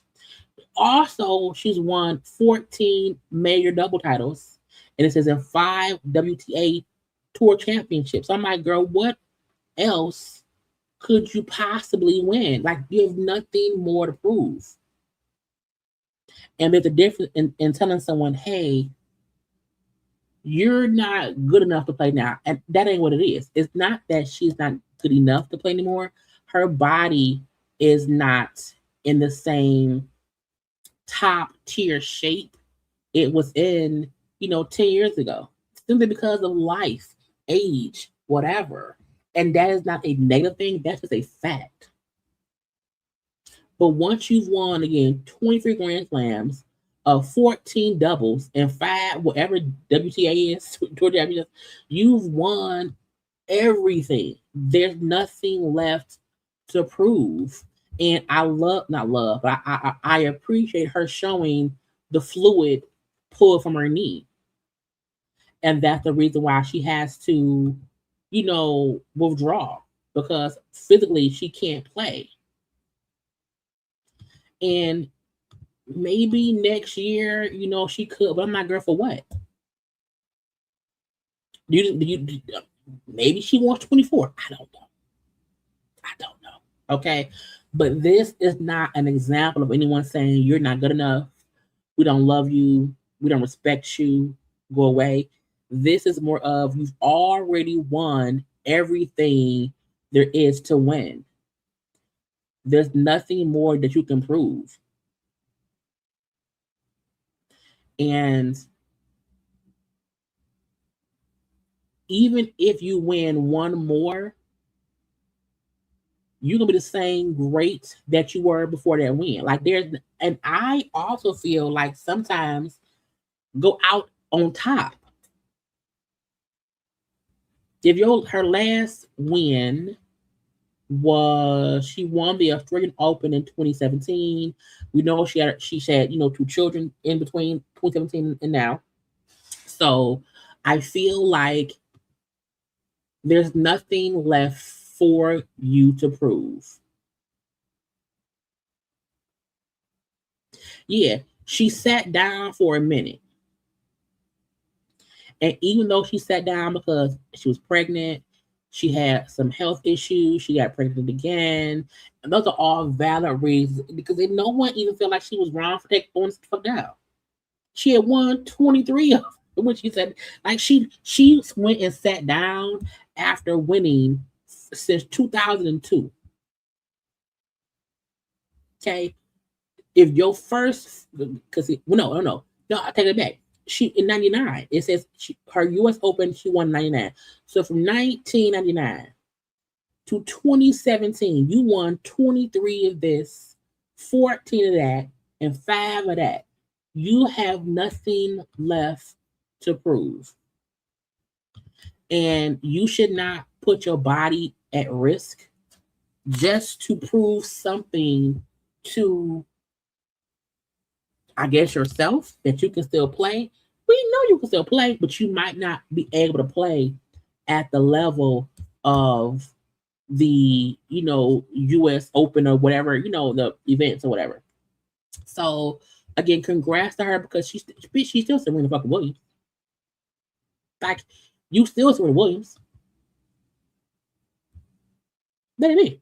Drea and her man pop off. Okay, there was some rumors that it was, I saw it on social media and I knew it was some bullshit. They were saying that Drea and her 24-year boyfriend Jalen, was it Jalen? Yeah, Jalen Green had broken up, and they showed her talking about like co-parenting or whatever. And I'm like, y'all do know she ain't talking about Jalen. But folks ran the narrative that, her and Jalen broke up, he cheated on her, and now he's a single mom. And so she just posted on social media a little photograph of her and him on vacation, and him in the background saying, fuck y'all. Child, Drea and her man said, girl, we together, forget y'all, leave us alone. I don't have, and again, the video did not say nothing. It was just her and him together, and him putting up the middle finger. Sometimes when folks think they know your life and they don't, girl, they don't say shit. There's really no reason to even like clap back. Make a little post. You know what I'm saying? Look, again, I didn't say shit, and he didn't either. Girl, he just walked through the background and said, "I'm still here. I'm still here." So congrats to them because we don't want a broken home. We don't want a broken home, child. Mara Brockhill. Do y'all know Mara Brockhill who did Girlfriends? Look, we still want a Girlfriends reboot, a series, a movie. But Mara Brock said she needs $50 million to do what she wants to do. Now, I feel two different ways. Now, again, I got the video. Hold on. Y'all listen up. I'm gonna go. You celebrated 25 years with the original Girlfriends cast. Yes. And you noted that for 17 years, people have asked you to turn it into a movie. Yes. I don't want to compare it too much to Sex and the City. It's okay. That's a good comparison in terms of the epic nature in which people want to experience gathering around a story. That's the power of story. People want community around it. They want to dress up because we were fly on Girlfriends too. I guess my question though is like the Sex and the City, it came to such mixed reviews. Does stuff like that make you sort of reconsider? Yeah, I think I have a story that I would love to do in a film. And there has been some interest. I want to be clear, but how much money are we going to do this for? No, we need to do this right. Thank you. And I want to do it right. And I think I do. I know I have the story to make it right. And I'm really at that point where I need the money that I need. And if it's not going to be there, I can't keep knocking on every door. I have to sort of move on. And so, but when that money comes or a new idea comes for a lesser amount of money, if I can't do it right, why am I doing it? That's my question. Right now, I'm looking for $50 million to tell the story that I'd like to tell, set in Los Angeles for the entire cast. This is what I want. This is how I'd like to experience this. Otherwise, I can just make new things from the woman that brought you Girlfriends. Now, I would love to see a Girlfriends reboot in some kind of way. I don't want a movie. I want a 10-part series on Netflix, on Paramount, on, one of the streamers. You know what I'm saying? HBO, whatever, something. Not Peacock. Okay, not Peacock. Where was that noise? Not Peacock. The reason I would prefer a 10-part series because you can kind of break down stuff a little bit easier. I also feel like 50 million is a lot to ask, but I also know that it would make that money back times 2, 3, 4, 5 because we have been waiting for this. We have been waiting for it. Now, also, I feel like it can be done for less than that. Okay, it can be done for 25 million. 25 million. Again, we need the 4 main characters back. Joan, Lynn, Maya, Tony. William would need to be back as well because he's a part of it. Darnell. Okay. I think they all should get paid the same amount. I think even though Tracy Ellis Ross is a bigger name because she's Tracy Ellis, but I still feel like bring the characters back, the main characters. Again, the 4 ladies, Maya husband, Joan, bring the people back. Pay all of them the same amount of money. And then maybe not do this full on LA. And the most of that money will probably go towards scenery in LA. It's expensive to shoot in LA. Don't do it in LA. Shoot a movie where the girls, this is Maya and Darnell's whatever wedding anniversary, and they're planning a destination wedding, whatever. And that's why Tony shows up because Maya invited Tony, surprise, because they've been cool since blah, blah, blah. And then her and Joan get back cool. It needs to be a 10 series, a 10 episode series to catch us up on what we've missed because the ending, the end of the season, Joan was engaged to Baldhead Man. Who name I can't think. Mike from Why They Get Married. So much has to be flushed out. You can't do that in a 2-hour movie. I'm telling you, do a 10 episode series on one of these streamers, not Tubi, not Peacock, because I hate Peacock commercials, and whatnot, and build from there. I guarantee you, y'all would get a season 2. The Best Man series that was on should have absolutely got another season. The only reason it did not get that is because the actors in it were so busy doing they were all like, Neil Long, Tay Diz, more. They all were so huge actors and so many other things. You know what I'm saying? But no tea, no shade. Child Lynn, Maya, Tony, and hell, even Joan, they're not booked and busy like that right now. They could do a new series. But it don't have to be for 50 million in the beginning. Okay? Not at all. And again, we know they live in Cali. Again, they're on a road trip. Not a road trip. They're on whatever vacation. Hell, maybe Lynn finally graduated from college and stopped getting extra degrees. And now she's having I'm finally done party. And she invites Tony. But someone has to invite Tony so that Joan and Tony's bonded back to friends is shown as it plays out.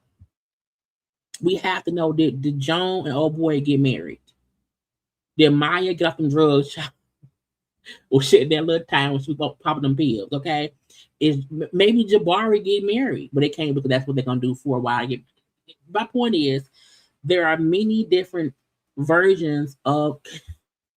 They better cut me a check. They better cut me a check And again, I'm not trying to say that I'm not trying to downplay how they should get the money they need, but we know people may not get it and may not want to give the 50 mil. Okay. But hey, can y'all do a 30-minute special on whatever that costs $5 million just to show the people how much we want it, and then force the motherfuckers to fight over you and get $100 million to do a 16 2-season, do a 20 episode 2-season thing. You know, Sex and the City had 2 movies and then 3 seasons of a show. Girlfriend can get the same thing, but y'all know they different with black folk. We know that. We aware.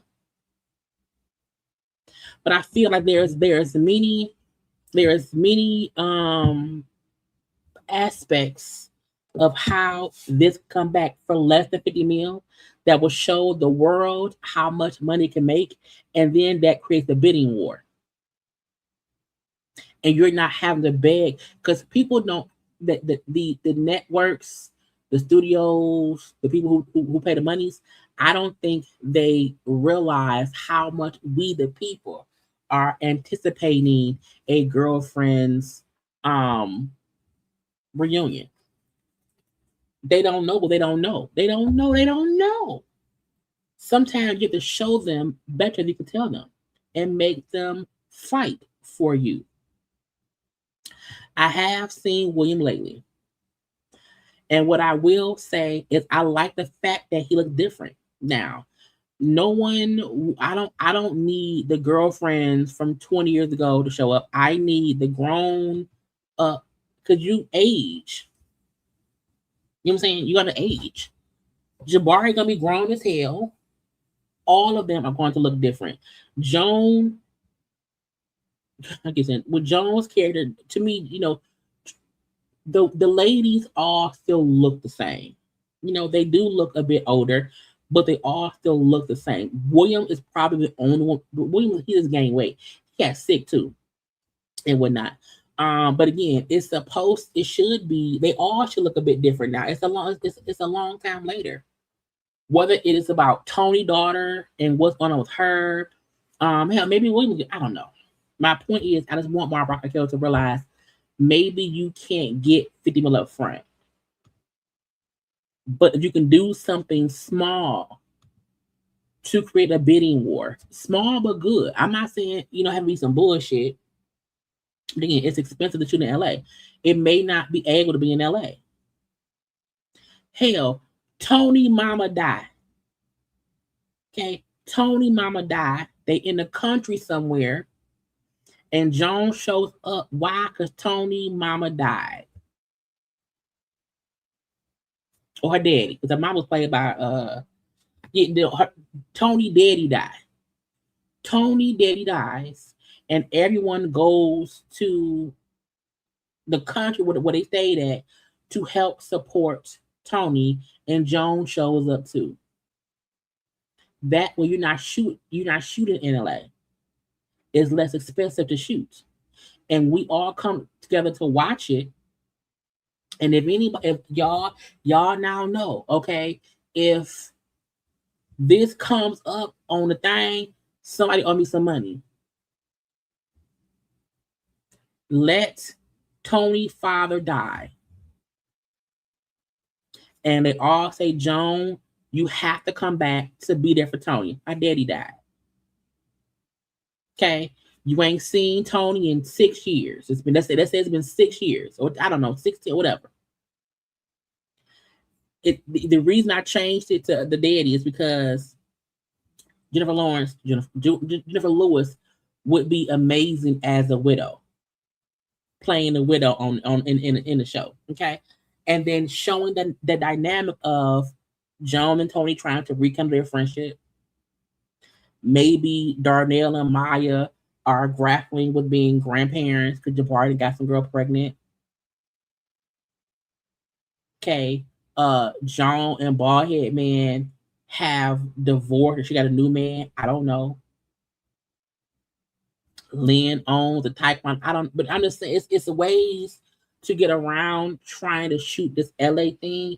Because once you do the first series of it, the resurgence of it, folks will then say, "Ooh, this thing got 50 million viewers in a day.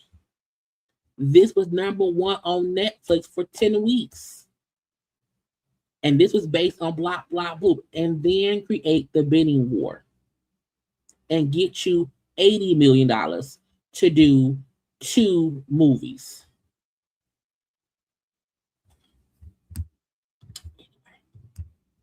I be having the ideas, okay? Yeah, I don't know who I don't know who told Yandy we want to see her on Housewives, but girl, no. Question is for Miss Quad. I want to know, are you dating? And if you are not, what are you looking for in a partner? Why you gotta do that? Why you gotta do that? I'm also like, why are you interviewing Quad and Yandy? Is that a hater? Am I a hater? Am I dating Angie? Mom's the word. Well, you know what? I am, dating. And you know what? I want someone who is unselfish, who has his own, who is not looking for me to build him. Quad, let me tell you something. This how you know Quad ain't moved on. This how you know Quad still holding on to that hurt that King put through. Because when you talk about your next man and who you want to be with you, and you name things that you went through with your ex, I feel like whatever your ex didn't do, you don't have to bring it up into the newness. I just feel like, you're saying things that you are accusing your ex of doing out of spite. Girl, I just want someone honest who will love me the way I love him, and we can build together. That's it. Or built his riches or his fame or anything like that. Someone who is considerate and supportive of me, Because remember, Quad was, my man. You can't boast about how great the man is when you with them. So much so that you diss your ex-husband. Okay, Quad was out here singing that man's praises about how great he was. He's great. He's the best. Hold on. That's a good man. Girl, she was absolutely, that's a good man, Savannah. He's a good man, Savannah. A good man. She was all over the blogs, in interviews, in confessionals, boasting that man up, dogging her ex-husband. So to me, to now come and say, and she was doing that shit, 2 years into the relationship, and to now, and what she's saying is she's being shady towards him and her and what she wants from the next. I don't want someone who's gonna build off me, who want to be popular. Girl, I want a man who got money, who is successful, who is satisfied in his own self, who will love me how I love him, and will be a God-fearing man, will pay the bills or help me pay some of the bills, child, and he's good in bed. Okay, and he know I like hot Cheetos and pickles. Okay, and he know I like Netflix and not Peacock. Okay, you just say, you make it to where it's not even about the ex. And I was like, girl, you know what I mean, but has his own thing going. Okay. I think that's a good answer. I think so. Okay, Yandy, we have seen you be very transparent with your family, with your businesses. We know you are a serial entrepreneur, and we are so proud of you. But now that Love and Hip Hop is over, if the opportunity presented itself, would you be interested in joining the Real Housewives of Atlanta? Don't nobody want any ass on Housewives of Atlanta. We didn't want Yandy ass on Love and Hip Hop Atlanta. No one wanted Yandy in Atlanta. So even this is only because K. Michelle is on Atlanta now. Don't know I mean this in the most respectful way possible. Do I want her to get a new job? Sure. Get a new job, Yandy. Don't nobody want to see. Yandy has been on television for years. We've seen her single, have 2 fake weddings, birth 2 babies, and we still don't know what's her real life. We don't want that bullshit on Atlanta House. And I know she cool with some of the girls on Atlanta House. I know she cool with Ken. Even said she cool, but don't no. You know what? I have so many of my friends on the Real Housewives of Atlanta. I think that it would be an opportunity that I'd absolutely explore. No. I'm really close with Portia, close with Shamia, Kelly. Bitch, fuck you, fuck Shamia, fuck Portia, fuck Kelly. Is my girl. Love K. Michelle. Okay, Michelle. Cynthia Bailey, that is my sister. Sure. Fuck Cynthia. Sure, yeah. Like these are my real friends outside of camera. So it would be a natural relationship for sure. But I'm kind of great where I am. Reality TV, it's been almost 20 years. Wow. What is the main reason why Yandy is the worst person to add to the show? Yandy and Mendeecees lied about their marriage for what, 5 years? No, bitch. No. Now, you know who I want to see? I want to see Tammy Roman on Housewives. I would love, but I don't think she lives. I think Tammy lives in Dallas.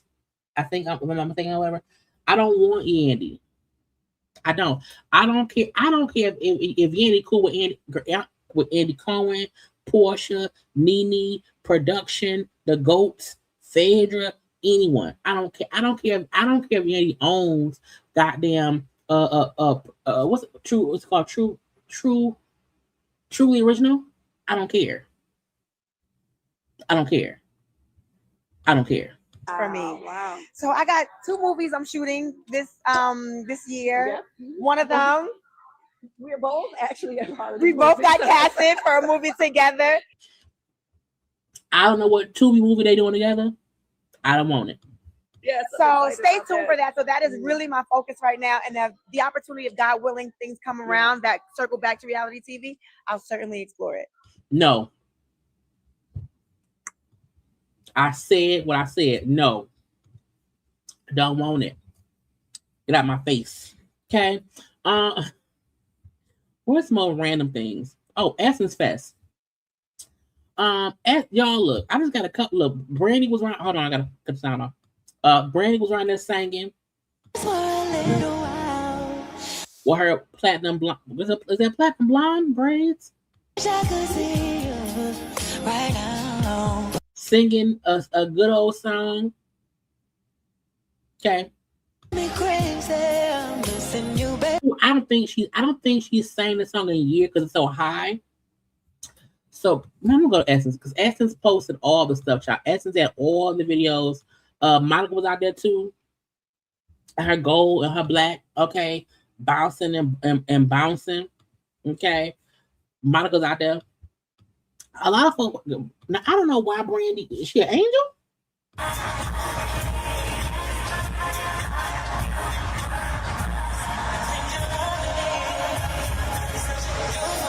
Now Brandy looks great. You know, a little goddess style. Again, all the things. Even Lil Mo. Right? Lil Mo look good. The last time I seen Lil Mo perform somewhere, this don't sound real mean, but I don't care. Lil Mo looked like a head of crack. Okay. Lil Mo looked like the crack of the head. Okay. Lil Mo had looked like she was possibly on that cocaine. Okay. And she looked so gorgeous. I don't know style her, but she looked good.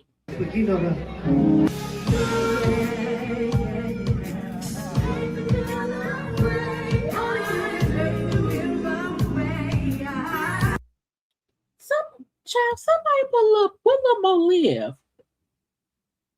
Is she in Atlanta? Again, Lil Mo at one point was on the R&B Diva show. Somebody get, I don't know, but sometimes Lil Mo be on, I don't know, but sometimes I be a little scared. You know what I'm saying? Sometimes you put people back on TV who has work to do on themselves mentally, it fucks up their mental. But because the last time I seen her, I was concerned. I'm like, who the fuck dressed her? I was like, who dressed her? Who let her come out there looking like that? It made me mad. Because she looked like a crackhead. No tea, no shame. Okay. And to see her here performing at Essence Fest, sounding good, looking clean, and I mean clean in many ways. Okay. Now look, Essence Fest Shy had all the things. I'm not gonna look at everything, child. But look, it's gonna be an Aaliyah tribute. I'm going on, I believe it's today. Okay. Was guest Chloe, Maya, Normani, Ryan Destiny, Seven Streeter, it's gonna be great. It's be great. But I feel like Essence this year, I think last year had a lot of glitches. Okay. I think last year's Essence Fest had a lot of glitches, complaints, bullshit. And I think this year they attempted to fix some of the complaints people had. But look, Brandy, Missy Elliott, Monica, Candy, and also Monica, Monica Young, around here. Okay. And I just feel like they had, if you follow the Essence page, it had a lot of people. That's Kiki Palmer, Jonathan Taylor. No one wrote the Bible, we know. But again, a lot of things happen. Monica out here singing and whatnot. We seen Brandy singing. Okay, I just want y'all to know it was a lot going on, and I haven't heard many people like talking Cash Money shit about it. Okay.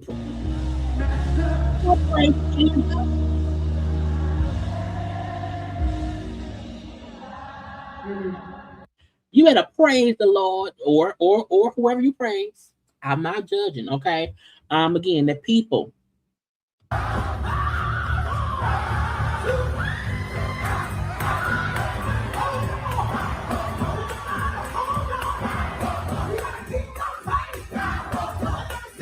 All I'm saying is, okay, it seemed like the Sandwich was a great time had at the BET Awards. Okay, we now see it's a good time being had, child, around here at X-Fest. Now, is it Corin or Hawthorne? Okay, I'm just saying, y'all get into the. Come on now, Michael E. Lee looking good. Now, child. He fuck up credit. I can tell he fuck up credit. Anyway, not in real life. I'm just saying. But MC Lyte was out here performing.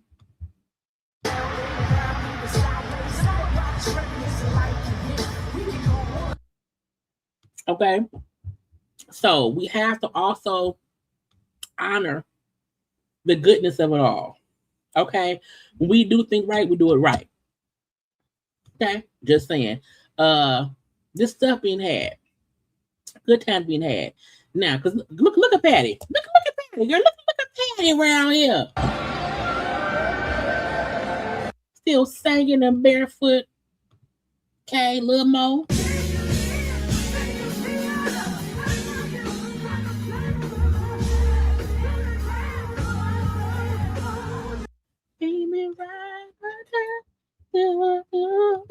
Okay. All I'm saying is, y'all, I love, because I follow Essence, the plan, and just seeing all the culture on stage. You hear me? You hear me? You hear me? Now again, I can't recap. I can't do a full recap of the Essence because there's so much going on. Okay, it's so much going on, and all I can do is follow the Essence page and see what I can see. Okay. And for what I see, for what I've seen things on the Essence page. I've seen things on the TikToks. Okay. Why the man nipple out? What's he doing? Put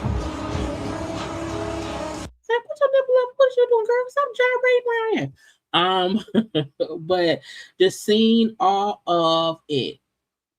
Okay, Big Mama, what's the girl name? Lotto was around there. Okay, now I'm gonna show you because Lotto was around there. Had a whole sale. Look at the hey Tisha Campbell, Martin. Well, no, not Martin. Tisha Campbell. Hey Tisha Campbell, girl, how you doing? But again, Quilla Ray was around there on the stage. Was Bia there, y'all? But did anybody see Bia? Because she also was at the BET Awards. Child Tamar was around there bothering y'all. Hey, hello, this is Tamar Braxton. We are Essence, and the only advice that I have to give to my nieces: pour into you. It's all about you. And I don't care who call you selfish. The more selfish people call you, the more pour back into yourself, okay? Because nobody's gonna take care of you like you. Oh, baby, hello, this is Tamar Braxton. We are Essence, and the only advice that I have to give to my nieces: pour into you. It's all about you. And I don't care who call you selfish. The more selfish people call you, the more pour back into yourself, okay? Now, don't listen to Tamar, okay? Don't be selfish, but be of self. It's a difference, okay? It's a difference. Be of self, but don't be selfish, okay? You don't have to be selfish to be of self. I'm just saying, okay? But again, I told y'all she around here bother y'all. But again, it's fine. Cardi was around there because Cardi had a hair brand. What's her hair brand called? Good. It's called Good Hair. No, Good. Grow Good. Do it. So in the morning I started off with some gumbo, red bean and rice, and then Cardi be around there because Cardi had a whole. Where's that? Cardi had a whole Grow Good section at the event. Now I have not used her hair. I use Pattern with the Trade Taylor's Frosted brand, so I have not used Cardi's brand. I like to stick to what I know, but I've heard some folks say it's good. Okay, so yeah, I don't know. Go around there. But again, I just wanted y'all to see not this right here. Hold on, this you. I don't recognize her. Angela Bassett. I don't know who that is. I don't know. How the fuck y'all don't know Lynn Whitfield?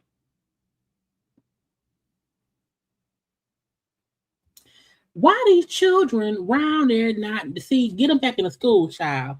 Get them back to because you should know Lynn Whitfield.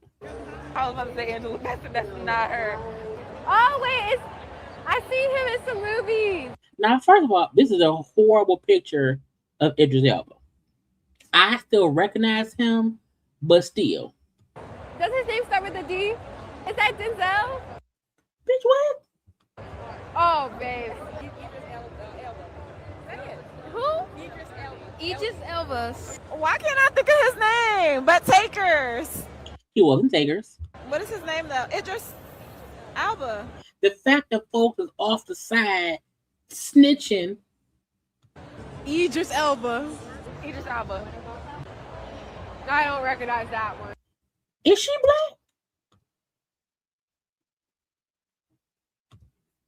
black? Is that a singer? Babyface? Yeah. Oh, the glasses was throwing me off. Is that Babyface? I don't know.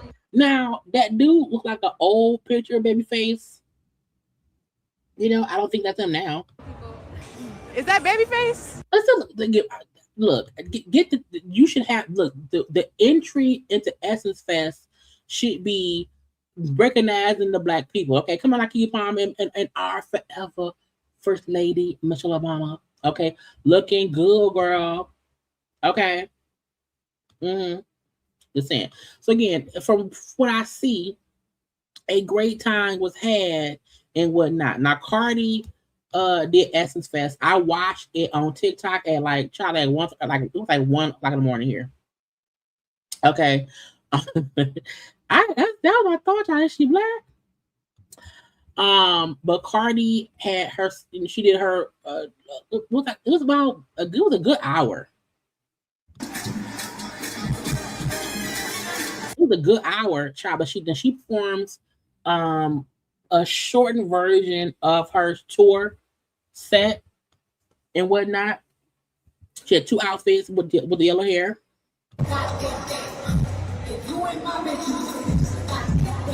So, I watched it and it was a great performance. Okay. Now Cardi B did say how performing in a stadium versus an arena is different.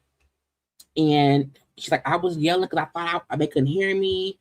It was so big, it was so huge or whatever. But watching it, I was like, it was a good performance. I feel like Cardi puts in the work to do her show and whatnot. Okay, so that was a good thing. What's this girl name, child? Lotto was also there too. Now I didn't see Lotto's full set. I'm not a Lotto girl. I don't know any Lotto songs. I don't. What she just had a baby. She just had a baby 2 days ago. Okay. 2 days prior, she pushed out the baby and she's back on the road performing. But again, all the girls, all the guys, all the people was out at Essence Fest, and Kiki Palmer did a Pilates class, which is great. And Sound Lathan was around there. I just want to show you how great of a time Essence Fest looked to have been this season. That is Ryan Destiny being Ryan Destiny. Okay. But again, times being had all around. Boom. I just want to show you a little bit of it. Okay. That's all. Because I'm like, we have child.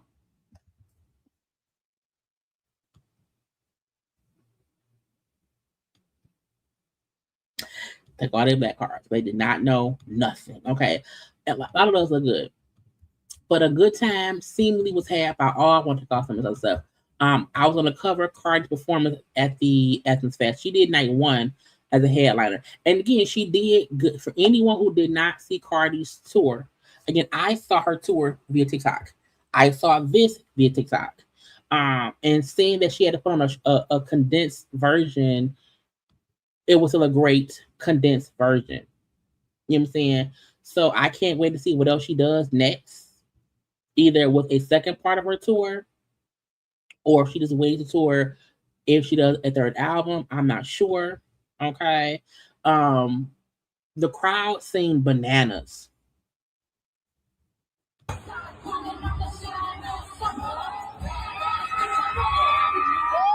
She went out in the crowd because Cardi said because it was such a huge arena. Was it a stadium? Whichever the biggest one is, okay. Because it was such a large space, she felt like, oh, they can't hear it.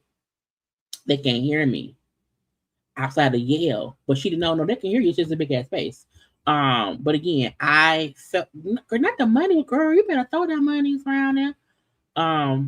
But again, she popped out in the crowd.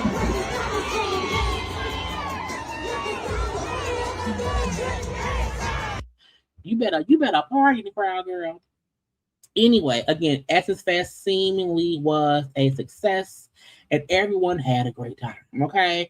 Now, moving on from that, job.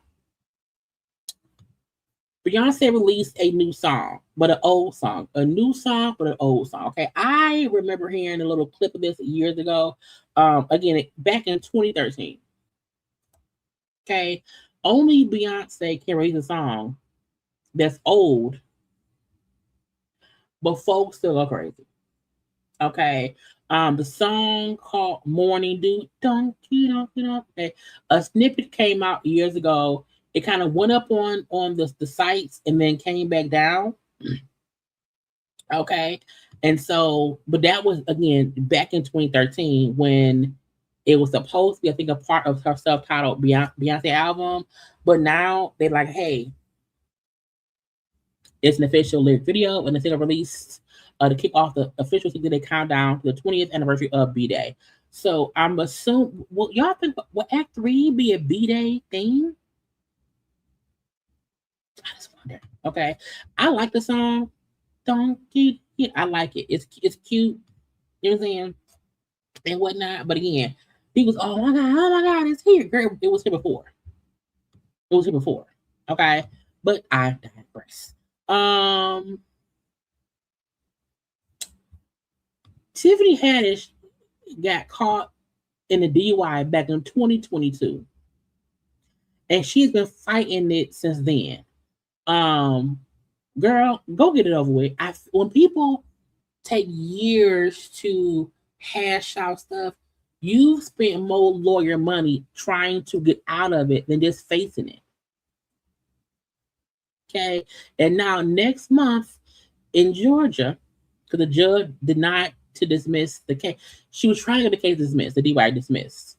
And so now next month she'll have a trial. I'm like, a trial?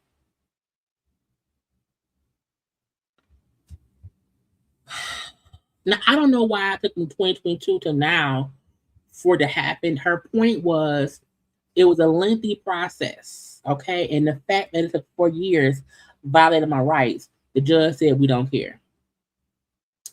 She was arrested in 2022 after police responded to reports of a driver asleep in the car and whatever. They charged her with DUI, failure to obey a traffic control device, and improper stopping on a roadway in a parking violation. Girl, and now you gotta go for trial. The trial will be August 13th. Okay. I would never understand going to having a trial over DUI.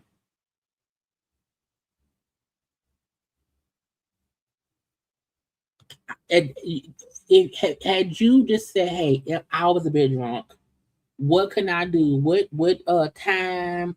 What can I just pay a fine and go to some classes? I forgot my fan whatnot. And whatnot. But now it's 4 years later. We have forgot. But again, the trial will be next month. Y'all stop drinking and driving.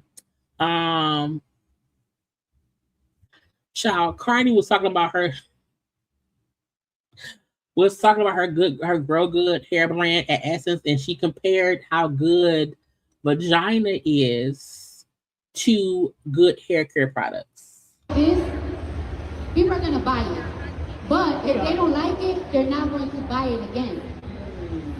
So the key is for people to buy it again. People are not gonna buy something again if it's not good. So I don't want to sell nothing that is not good, especially something that I'm promoting. You know what I'm saying? Like, everybody's gonna be happy to fuck some pussy. What? Now how do we get here, Cardi? But if the pussy ain't good, they ain't gonna fuck it again. I mean, that's true. So I see my products as pussy. And the Grow Good is some good pussy. Now, child, look, first of all, I'm gonna need people to understand Cardi B is Cardi B. Okay, she gonna say outrageous stuff that's insane each and every time. So I'm not surprised Cardi said, that she gonna treat our hair care brand like Good Vagina, because Good Vagina is supposed to be that good vagina. And now I don't know if her saying it on the Essence stage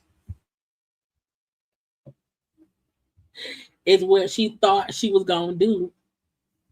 But this was her panel, not like, you know what I'm saying? It was, if anyone who saw this came to see Cardi B talk about Cardi B and her hair brand.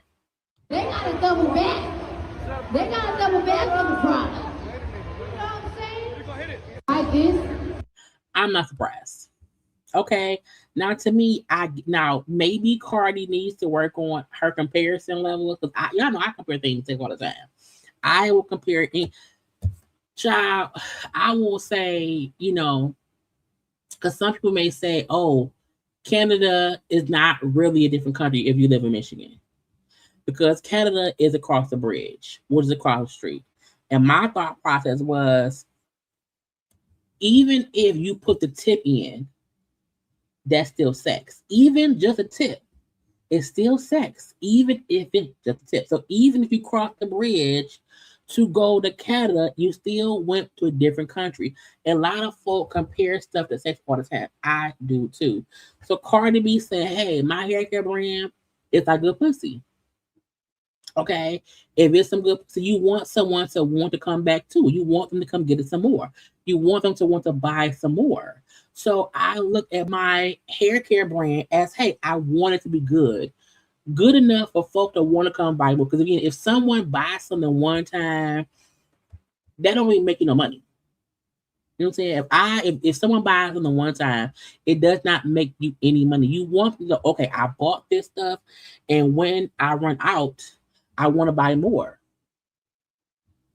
It makes sense. If you fuck a cooch one good time and it's good cooch, if you want some more cooch, you hope someone will come back and bang your cooch. I get it entirely. Okay?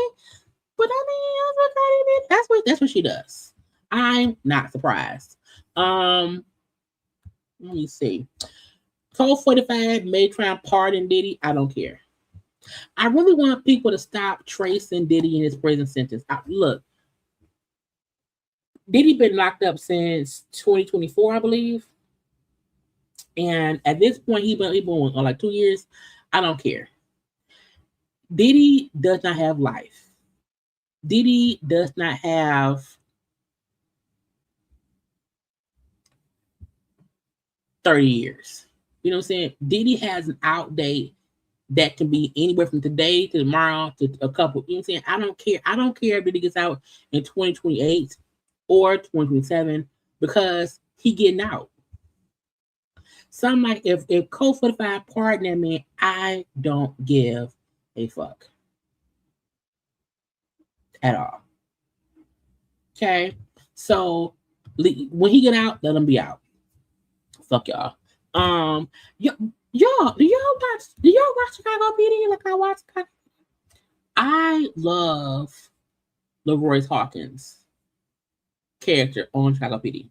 Okay, he played Kevin Atwater, and when I seen that Kevin Atwater is leaving, I said, "Bitch, what? Bitch, what?" I'm gonna start watching it. Mainly because they changing too much. The show, look, y'all be ruining our shows by changing the cast too much. And I know the show been on. This would be season 4. I think season 4. No, season 13. And whatever. I understand that, but no, it'll be the new season. The new one will be season 14. I am upset. Because I always felt like they didn't use his character enough. I love when they did use his character. And I'm like, y'all are ruining the show. I get shows can't keep the same cast all the time. There will be people coming and going. But I'm like, y'all just gave that man a good storyline. He got the girl pregnant, gonna be a father. Like, what the and y'all bet not kill him. You bet not kill him. Okay. Now maybe they're gonna have him get a whole happy ending with him, the girl, the baby, and he gonna move to what I don't know. But he will be leaving the show. Okay, he's been on the show for 13 seasons since season 1. Okay. They say they're gonna wrap up the story in the first 2 or 3 episodes. Bitch, what? Now the only slither of good news is supposedly they're going to still cast a new black cop. You know, so they're not going to replace him with a white person. So they're going to he'll be replaced with, you know, there'll be a new black character around here. Now I like what's the girl named White Girl? I like the white girl still on there. But I just feel like it's too much change. But I'm pissed. I like one, he's handsome as fuck. Okay. He's very, very handsome. And once he grew the beard saved Leroy's. Okay. Sir, don't you ever shave that beard. Okay? Because I've seen you without it. I think one of the most surprising moments that I had last season, especially in that finale, was in that moment where the unit gets disbanded. It's a montage. We hear the announcement that intelligence. He was fine. That's all. Okay. But yeah, he will be wrapping up. The next premieres October 7th. But Kevin, again, we're wrapping up a story in 2 or 3 episodes. Bastards. What I want to get to next. See, this is how my shows go so long. So when I'm looking at stories, I'm at a different screen. I can't see how long I've been on live. When I click back on, I'm like, it's been 12 hours. Ain't nobody tell me nothing. God. Told me not a motherfucking. I'm like, bitch. Karamo, let's do them. I forgot to do that. Karamo dating Jesse Williams? Or Jesse Williams. Justin Smollett?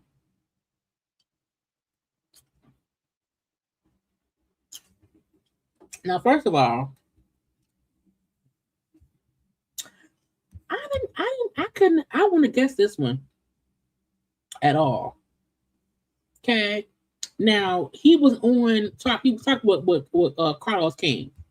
Dating a black man. And you can tell me when to stop, because I'm not going to reveal his identity. That's your story to tell. He is a celebrity. I am dating a celebrity. Do you think he's the one? I know it. I'm 100% sure. I could get emotional. I've met my equal. No equal. And it's powerful when you meet someone who you feel 100% safe with, you feel 100% secure with, who you can just trust with your heart, because you know they are just a great human being and they get everything. It's special. It's pretty amazing. And that's the reason why we're taking it slow and not taking it slow. We're not taking it slow. We are deep in love. Yeah. But why we are not publicly yet, because we don't want comments. You know what I mean? Now, the reason I'm going to call, not bullshit, but I'm going to say, I got a question. You went and did an interview with Carlos King. Okay. Discussing other things as well, not just this. But, the point that you're saying, I'm dating a celebrity. We're not going to be public right now. We want to, but we're in love. He's my person and blah, blah, blah, blah, right? And then right after the story drops of you with this interview, we then see photographs of you and Jussie outside. Kissing outside.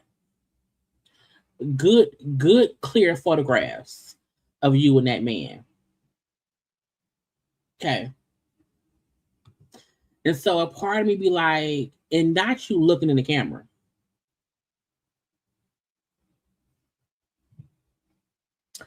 And I'm like, okay.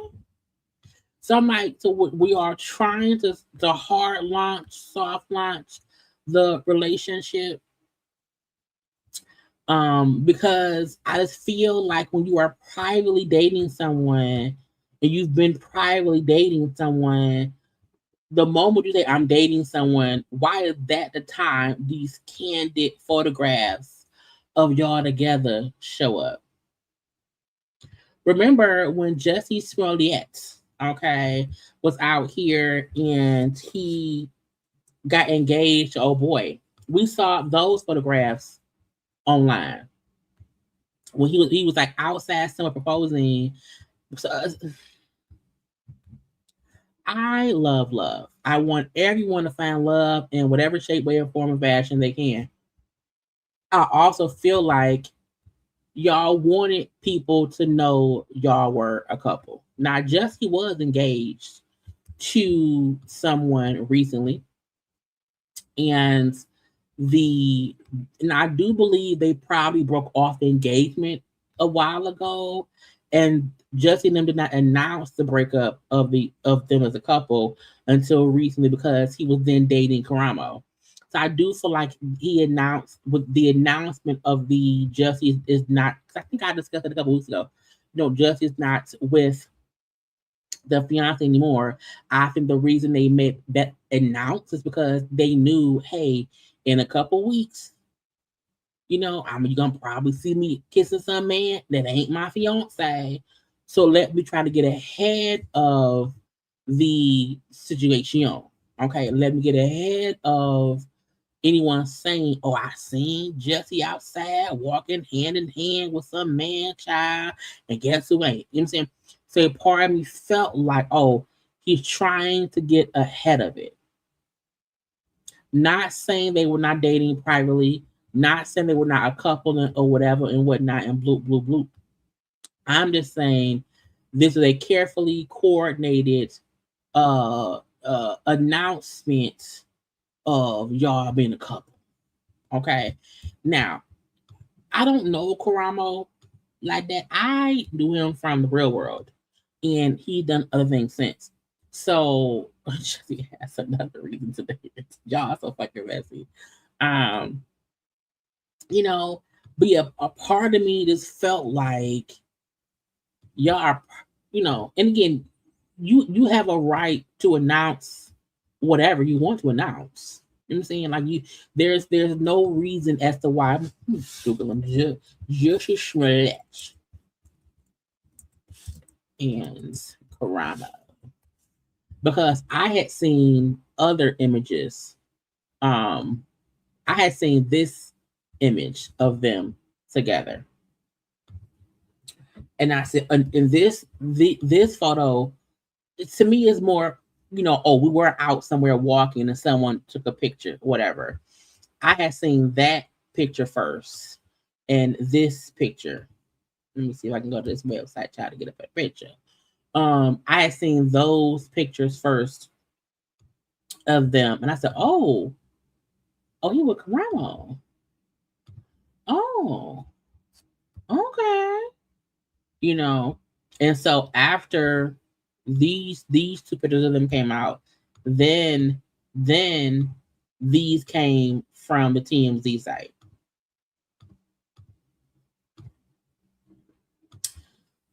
But congrats to the new couple. He out here dancing, child, shucking and jiving. Now, because I don't know either of them personally, I wish them the best. Okay, my boyfriend, because I'm like, Jussie just broke up with a boyfriend. How can you live with Karamo already? I'm like, oh, they must have been broken up, and they just never announced it. Because how you engaged on Tuesday, you not engaged on Saturday, and you got a boyfriend on Sunday. Did y'all see the footage? Gucci Mane, who we know was allegedly, kidnapped a little bit, robbed a little bit, forced to sign a contract to release Shiesty from his contract. Them fools recorded it. I said, now why would y'all do that? Shit. You dropping this done. Bro, let them know it's a done deal. Bro, it's a done deal. Let them know you dropping me. I'll drop you. No, say it. Who should I say dropping 10-17? Shout out to real nigga ain't never did no police shit or none of that, bro. Tell them what's going on. Bro, we just did that. That's done. What you do? You drop. You said you want to be dropped, you dropped. You signed the paper. I signed the paper, it's done. This shit, shit. You dropping this done. Now, I had seen two versions of it. Shit, you dropping this done. Bro, let them know it's a done deal. Now, the fact that why is this person there with a pop? That's a done deal. Let them know you dropping me. I'll drop you. No, say it. Who should I say dropping 10-17? Shout out to Real nigga ain't never did no police shit or none of that, bro. Tell them what's going on. Bro, we just did it. It's done. What you do? You drop. You said you want to be dropped. You drop. You signed the paper I and signed the paper. everything. It's done. Shit over. Going to someone's office and forcing them to sign a release form and then recording yourself, forcing them to do it. None of this seems consensual. None of this seems like it's a regular day at the office, okay? And the fact that whoever that man was had a whole gun, I'm like, why would I record it? Now, again, they always said from the beginning that a reason as to why Poole wanted to record Gucci saying it on camera was in case the paperwork he signed, that he forced Gucci to sign, Gucci might not follow through with it. So you recorded him. I'm like, none of it seems like he's not being coerced to do it. You niggas are stupid. Because you have video footage proving you did exactly what they said you did. Okay? So Poole, Shiesty, keep your ass in jail. Because you crazy. Why y'all do that stuff? It's weird.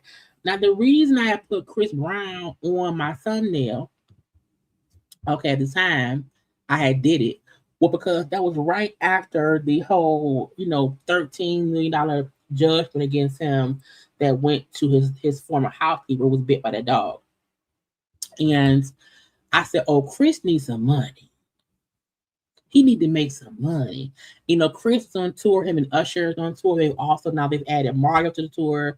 I know Tank popped out at the Detroit location, the Detroit stop here. Also Eric Bellinger was on the tour. But Chris was like, I'm a freak y'all. Now, Chris, why are you freaking on that lady? Don't kiss her. What are you doing? First of all, look. Do they be knowing what girls they're gonna pick in the audience and have them tested? I would never see a stranger somewhere and kiss them in the mouth. It's too many diseases that can be passed above, okay? But Chris said, I'm gonna get it done. Okay.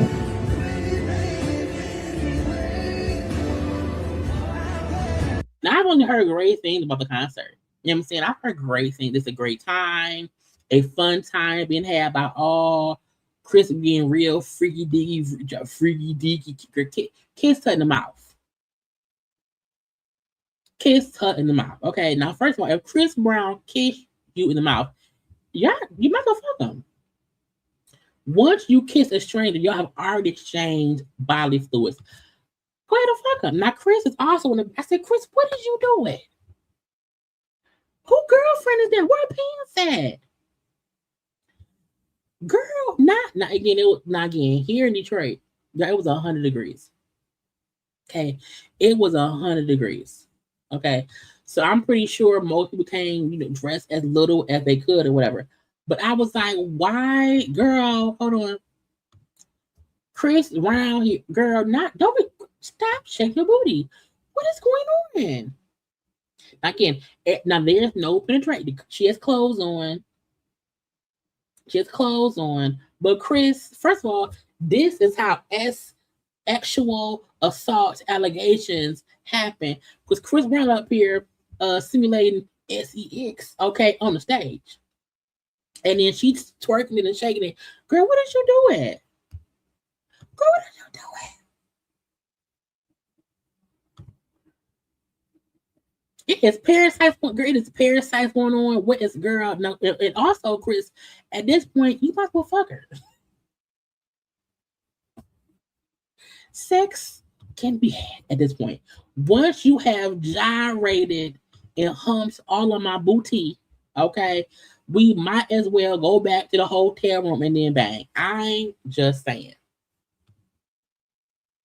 You kissed her in the mouth. Or either you kiss her, somebody, y'all lips touched. And now she's bent over, gyrating, hoping Chris will possibly take her down. as the song. Let me take you down. I really want to take you down. Okay. Is she pregnant? He might knock her up. Is she knocked up? I'm just wondering. Girl, get up. What are you doing, girl? So I'm here with the beautiful Jaden. Man, she was lucky enough to get chosen by Chris Brown. How do you feel? I feel amazing, good. Can you tell for the people that don't know, is this completely random? Was you chosen? Was you already picked? Because people say he already got girls picked out. No, this is random. I thought he always had girls picked out too, but he picked me. Found her in the crowd. You mind doing a 360 and showing the camera? Look at this beauty. First of all, she barely dressed. I mean, she's dressed for the weather. But again, she didn't know that he was going to pick her. Jeez. How do you feel tonight? I feel so good. It's like one in a lifetime kind of thing. What does this mean to you? I just feel sexy as fuck. I feel like I look good. Like really one of them ones. Ooh, wee. So give me your socials.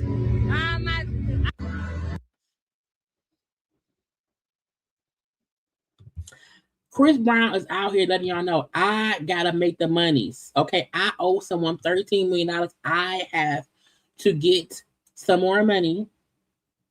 Okay, to pay the people. So let me shake my shit. Let me gyrate and populate and just shake everything all over the stage. Okay. Again, in every show, he brings a girl on stage. You know what I'm saying, to be whatever. That girl just happened to be very much so dressed differently, and because she had on thin shorts that look more like panties. Once they got scrunched up. Okay. Now she in a bodysuit. Either way it go, just go fuck. Okay. Once legs is open and gyrate, I said, Chris, what is you doing? Girl, what is you doing? Now we remember when Janet Jackson used to do the Do You Mind section of her show, and she would bring a man up on stage, she would tie the man down, the thing, and she would lay on top of him. You know, that was also some simulation too. But I'm like, Chris out here banging hoes. You hear me? Lights out. What is going on? But you want them to be okay, that bill was being bad. Lil Uzi Vert. You know, Lil, he's suing the rehab because he's saying that private therapy sessions were secretly recorded and then leaked in some kind of way. He's suing the rehab Aura House Recovery Centers and one of his employees, accusing them of secretly recording and sharing private therapy sessions without consent. Per documents by people, Uzi alleged the employee Lynn Tumpa, is it Tumpa? Recorded a part of a therapy session during their rapper stay back in 2022. The lawsuit claims Tumpa later shared a recording with her nephew. Now, why the fuck would she do that?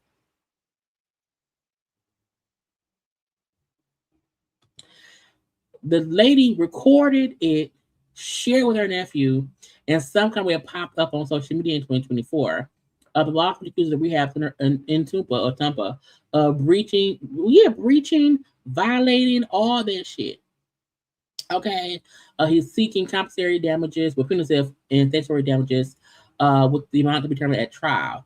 Look, I feel like, there is a doctor-patient trust that every person has with their doctors. Now, there are some therapists who may record therapy sessions. However, the patient should always know. And if you do record those sessions, that is supposed to be kept somewhere extremely private and confidential to where no one else can get to it. The fact that allegedly she shared the recording with her nephew is insane. Bitch, for why?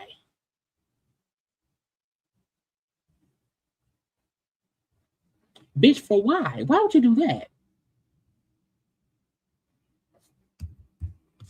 Give him all the monies. Give him all the monies. Again, one, he did not know that she was recording. 2, she shared the recording with somebody else. And 3, even she shared it with someone else and then it ended up on social media. That is horrible. Horrible. Okay. I own the rehab now. It's mad, bitch. Okay. Jermaine Jackson, who had been there was a automatic well not automatic, it was a what was it called, child? Default. It was a default judgment for 6.5 mil back in May. Okay. A lady sued him and said, hey, back in 88, he raped me. Okay.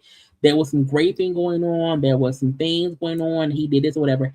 And because he did not somehow it was a default $6.5 million judgment against him. Okay. The judge said, hold up. We're gonna toss that out. We're gonna toss out that default judgment, okay? Because he said Jermaine legally changed his last name in 2013. From Jackson to Jackson. Okay.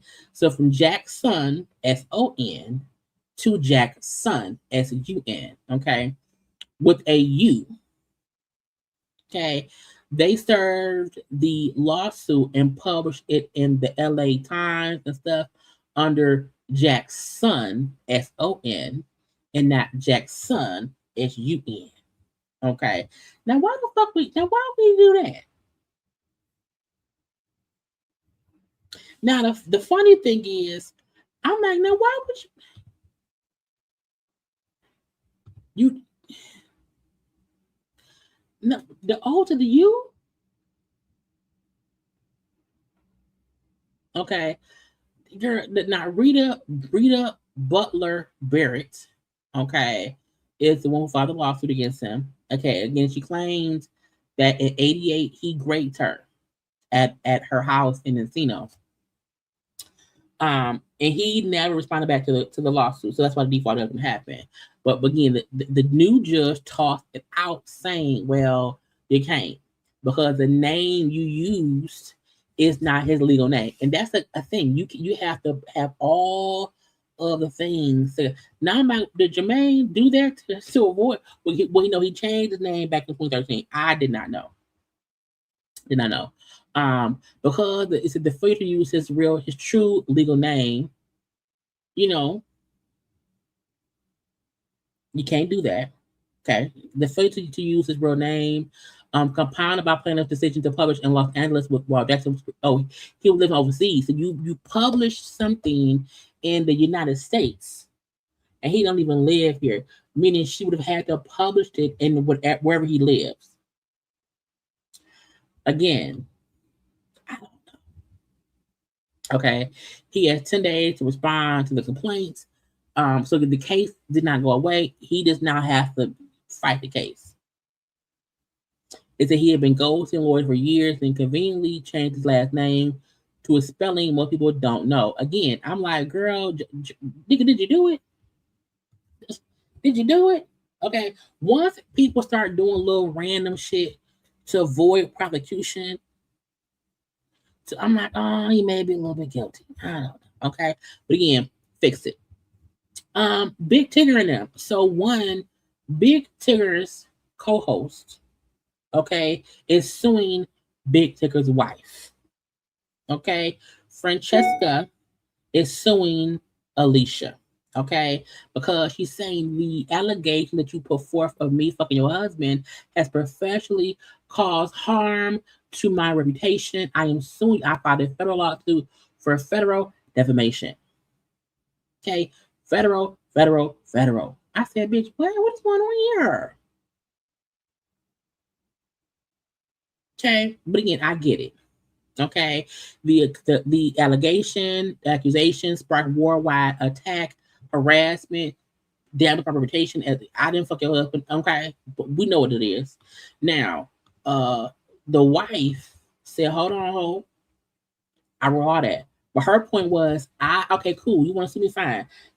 First, I need all of your electronic information, texts, emails, this and that between you and my husband, because I saw a message from you and my husband where you call him baby. Now hold up now. Okay. Okay. When she said there was a text between him and the coworker where one of them said, "I miss you, baby. I miss you too." I would think you fuck my husband too.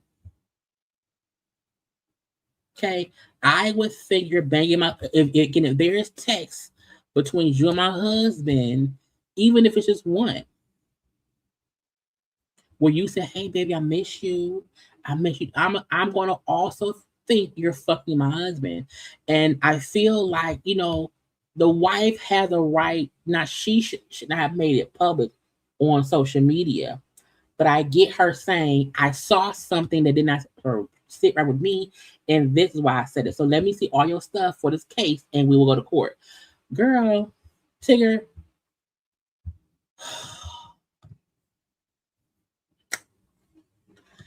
you can't be fucking work wife. Okay, you can't, because again, if your real wife see some text that seems, not proper, she can think something, and that seemed like that's what happened. Okay.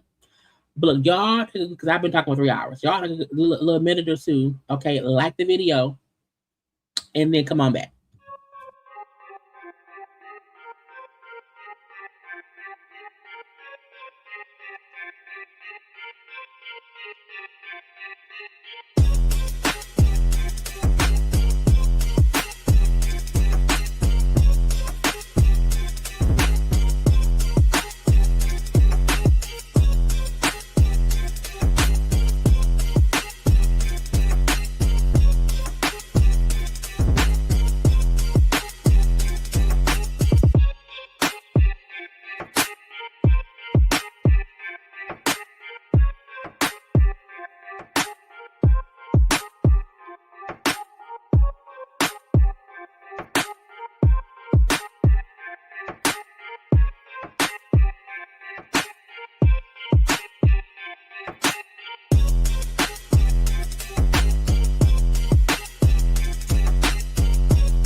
And we are back.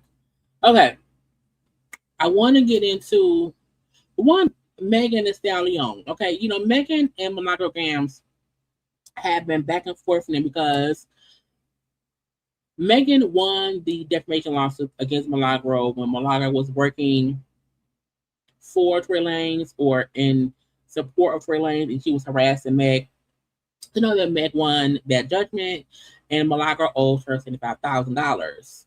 Milagro was trying to ask the courts, ask the judges and whatnot, to allow her to not pay the debts, allow her to file an appeal without paying for the proper appeal process. Every court order, anything you do in court has a fee. Always court fee. So even when you want to appeal, there's an appeal fee that must be paid. So that way the person you're not paying should get their money if your appeal does not go through. Well, because she kept on saying, I can't pay it, I should be allowed to appeal. And while I'm appealing, I should not have to pay Megan, and I should not have to pay the appeal fees. The judge said, bitch, no. That's not how these things work. Okay. You can't try to appeal the process and not want to put the fees, not pay the appeal fees. Also, the judge from the detail saying your response saying, well, I'm self-employed, my payments depend on, my revenue, supporters, and this and that. Girl, that don't mean shit. Okay. Also, I have a family to support. I have other bills. Well, guess what? This is a new bill. You can't want one creditor to not get paid because you also owe other people. And also, this is the reason why I would say you have to think about, hey, can I afford whatever the consequence would be to my action? And you actively went after Meg for a long time in support of Verlaine, and you thought it was funny.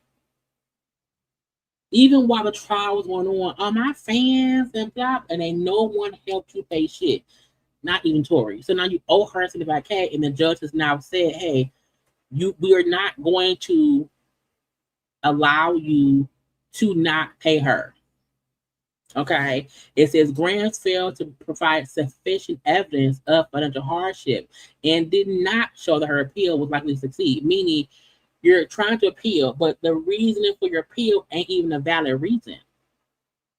If there's a good chance that your appeal may win, okay, that's different. But your reasoning, your evidence don't even support the appeal. Okay, so pay the money. Okay, again, it'll create financial hardship because I'm self-employed. I don't have adequate liquid assets. My monthly income fluctuates. Also, my appeal rate to serious legal issues that could overturn judgment. No, it doesn't. And even though the money to make is probably, tears in a bucket, because it's just $75K. $75K to me is a lot of money. Okay, that's a year's good amount of money. You know what I'm saying? So I would be like, I don't want to pay $75K. I don't want, but I would also want someone to pay me $75K. So I don't think that's a large amount of money to make. However, you owe me that money. And even if you had to pay me $1,000 a month forever, that's your cross to bear because you crossed the line. Milagro just was not reporting, little gossip. Milagro was actively, knowingly providing false information. You can't cry victim now. You can't. And again, there's a difference between saying, hey, this is my opinion on something versus pushing false narratives and supports of your people. Okay? So Meg keep winning. Now, also, T.I. and them, child, they lost big, technically. So this whole OMG Girls versus the dog company, what's it called? It was MGA Entertainment.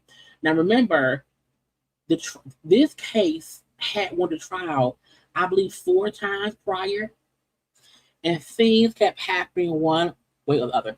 Now at the 4th trial, they awarded them, 18 mil for one thing, and then 53 mil for punitive damages, and for them saying that the toy company had took the OMG Girls likeness and this and that, and they were, doing that in a very sneaky way. Okay, so at first the jury said, hey, okay, cool, y'all won. You get 18 mil for this part, but you also get $53 million for punitive damages. And MGA said, hold up now, appeal. Now again, this is an example of appealing something, asking for a new trial because you think the outcome will go in your favor. Okay, and in this case, it did. The new judge, jury, whatever, found that the $53 million was not correct. Okay. I feel like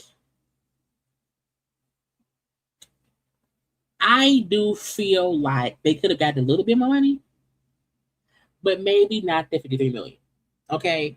To me, after 5 trials, back and forth, we won the 18 mil. That will be split between lawyer fees and all that shit, and then you know what I'm saying, between the girls and it was a whole bunch of shit. Okay, so at one point when we thought they were getting, let me see, 71 million. Okay, the first it was supposed to be for 71 million, and it went down to this 18. Even winning $18 million is a win. Okay, even winning 18, because that money paid for your now. Also, I would say I want $18 million plus y'all have to pay our lawyer fees. I would not want my lawyer fees coming out of my 18 mil because it's less. I feel like whenever somebody wins a lawsuit, a piece of that should be like, well, my fee is this. And on top of what y'all have to pay me for my damages, you also have to pay my lawyer fees separately. So meaning that the lawyer fee ain't going out my money. So I hope they do not go back in the trial. It's weird. Okay, let it be. At this point in time, everyone's looking at MGA and how they move. Real harsh, like or whatever. Anything, any dollar they make in the future should be under scrutiny, in my opinion. But again, they won $18 million. Okay, this case has been going on since 2020. We're into 2026. Damn near 27. Okay, 6 years, 4 trials, $71 million, which went down to 18. Let it go. Let it go. Let it go. Okay, so again, they keep the 18 mil, but they will not get the 53 mil. I could give my 18 mil, bitch. Okay, what's my half? Give me my money up front. Okay. Next up, Cardi B. Wait, because what's left, y'all? I want to be sure I got all my stuff on the thing. I did Lil Wayne. I did Tigger. I did them. I did Chris. Blocky. Okay, boom. Okay, yeah, we almost done. Again, we 3 hours in. Thank God it's early in the day. Anyway, I've got Cardi left and then Caresha. Yes. So Cardi, I don't know what set Cardi off. Well, 2 things. One, Cardi and Tasha K. The same thing like we had with Megan and Milagro. You know, Cardi B and Tasha K are forever embroiled in this court case. You know, Tasha K owes her $4 million and whatever. But because recently Tasha K was on social media discussing Offset, discussing Stefan Diggs, and she's not supposed to discuss anyone associated with Cardi. Not at all.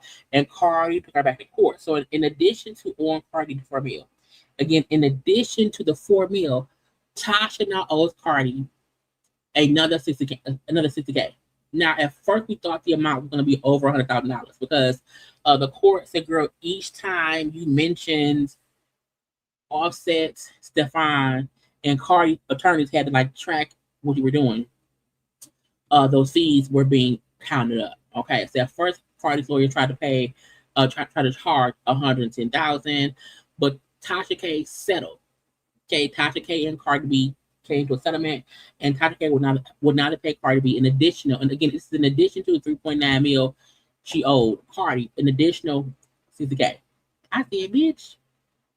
So under agreement, Tasha has to pay Cardi B $30K within 28 days of the court order, and the remaining $30K by the end of December of this year. I was like, can you imagine you around here just running off of the mouth and you owe more money? You already owe her $4 million. Why keep fucking with that girl? I would never understand. I would never say Cardi name, her kid's name. I would not even say wave in the wall. Nothing. And it just keeps adding up. That's ridiculous.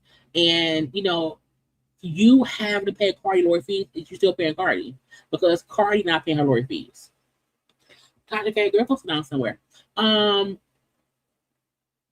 was on Spaces going off. Hold on.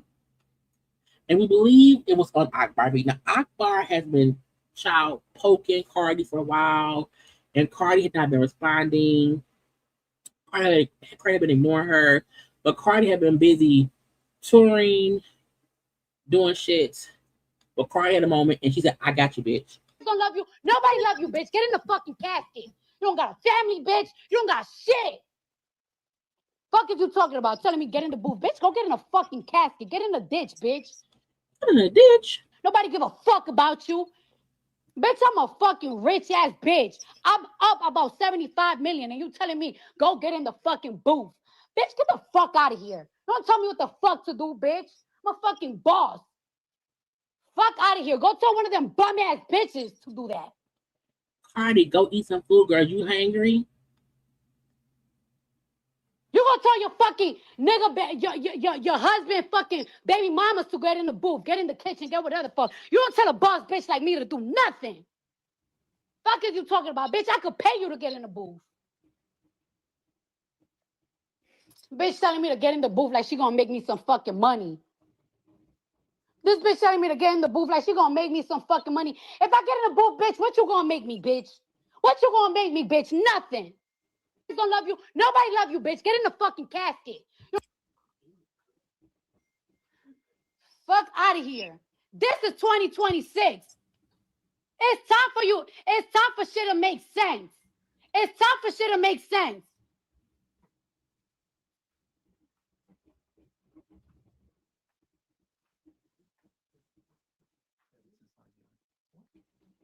It's time for shit to make sense. These whack ass bitches talking about, mention my name. Bitch, you know I'm talking about you. Oh, get in the booth. Bitch, I get in the booth when I want to, bitch. Now when the fuck you say so? I'm getting paid $200,000 to do 3 songs today. What the fuck is you talking about? Perform 3 songs today. What the fuck is you talking about in front of billionaires? And you telling me to get in the booth to talk about you when it takes me 10 minutes to talk about you?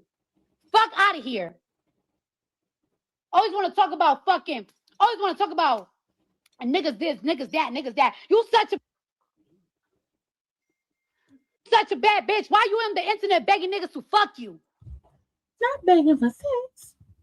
If you such a bad bitch, you such a pretty bitch, why you in the internet rubbing on your pussy for a nigga to fuck you? Don't do that on the internet. Niggas don't give you no attention. Same niggas you fucking begging to fuck you, been trying to beg me even when my teeth was fucked up. But it's nothing to brag about these niggas. I mean, that's true. It's nothing to brag about these niggas. And I back bitches too, bad bitches, famous bitches. For a long time. Long time. But she online begging niggas to fuck her. I ain't never had to beg no nigga to fuck. Never.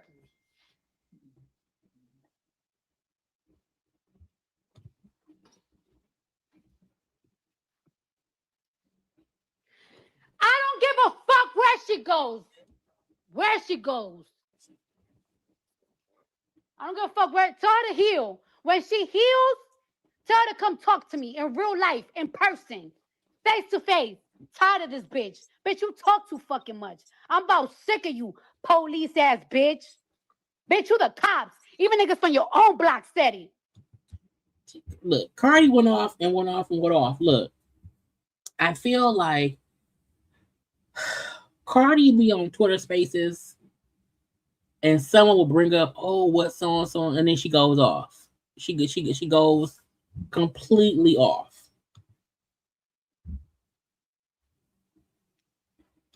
Fucking think that you could hee ha ha and kiki gaga blah blah blah, because if I was to come for your fucking dirty triple neck, you wouldn't be able to take it. Just how you motherfucking bitches think y'all got a mouth, I got a mouth too, and I got bitches who fuck you bitches up Cardi, stop threatening people on social media, girl. every day.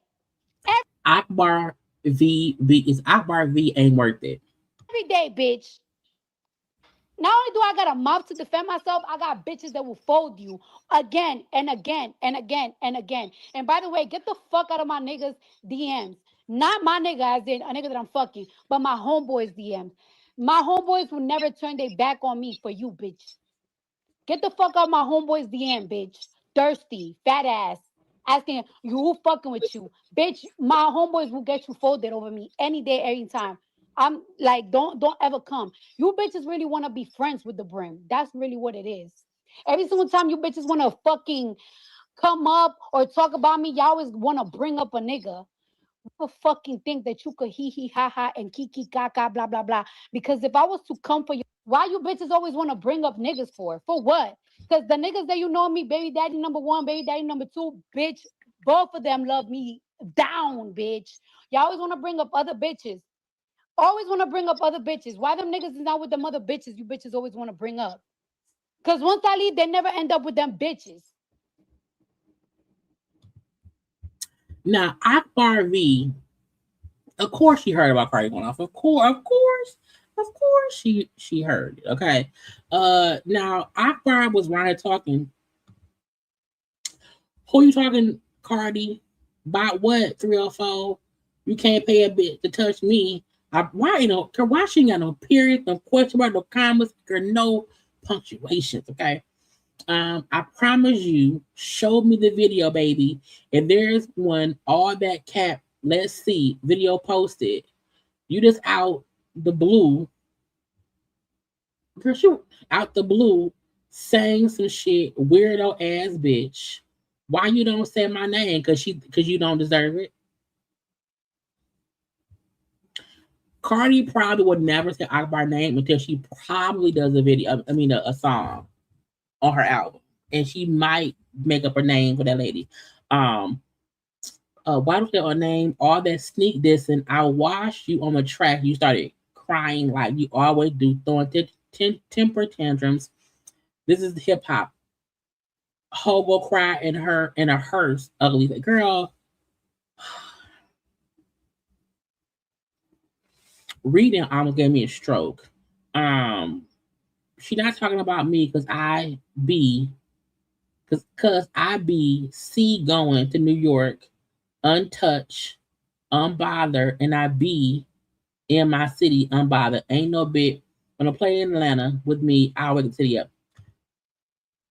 Akbar V really thinks it's fascinating. Akbar V really thinks she's that girl. And I feel like she don't get, most people don't care enough about her as an artist to defend her. So I don't think Cardi should have at all went off on her at all. I just feel like it was worthless. But I just want to show y'all, she did post an old picture of Cardi, before Cardi had some of the work done. But I'm like, girl, Cardi post her old pictures too. Because old pictures can go both ways. I'm just saying. Okay, I'm gonna leave that be. But I want y'all to see something. Hold on. Bitch, I'm a crack baby. That's why my feet came out like that. I'm a crack baby, bitch. My mama smoked so much dope with me. That's why I got other people that be talking to me in my motherfucking head. Yeah, people that be talking to me. John, he just be talking to me. He the one told me to get y'all bitches. Now this is from back in May. I've had this saved since May. For some reason, bitch, I never took it. I never deleted it. Like I woke up and said, I want to go at y'all, bitch. I've been chilling. Being a mom, I just had a baby by my husband. The one that I be whooping his ass and he be whooping on mine. Yeah, bitch, we go at it on each other. Ain't no nigga just whooping my ass. Yeah, I done got on here and cried. Yeah, I'll cry again. That nigga got good dick. He got good dick in Bulldiger head. So yeah, I shed a bitch, I was about to cry a river. Fuck is you talking about? You don't even know what I been here talking to God about. I been here praying to God like, God, please, for real, God, help me. Get this nigga away from me, cause I like the sex, God. He ain't good for me, but I like it. I'm real, bitch. I'm real. You bitches want to sit up here and lie. And lie. Bitch, you shake like a camel. She shaped like this. This is her. Show you this bitch.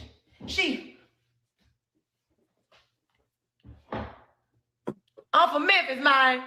Bitch, I'm a crack baby. That's why my feet came out like that. I'm a crack baby, bitch. I have never heard someone admit to being a crack baby. My mama smoked so much dope with me. That's why I got other people that be talking to me in my motherfucking head.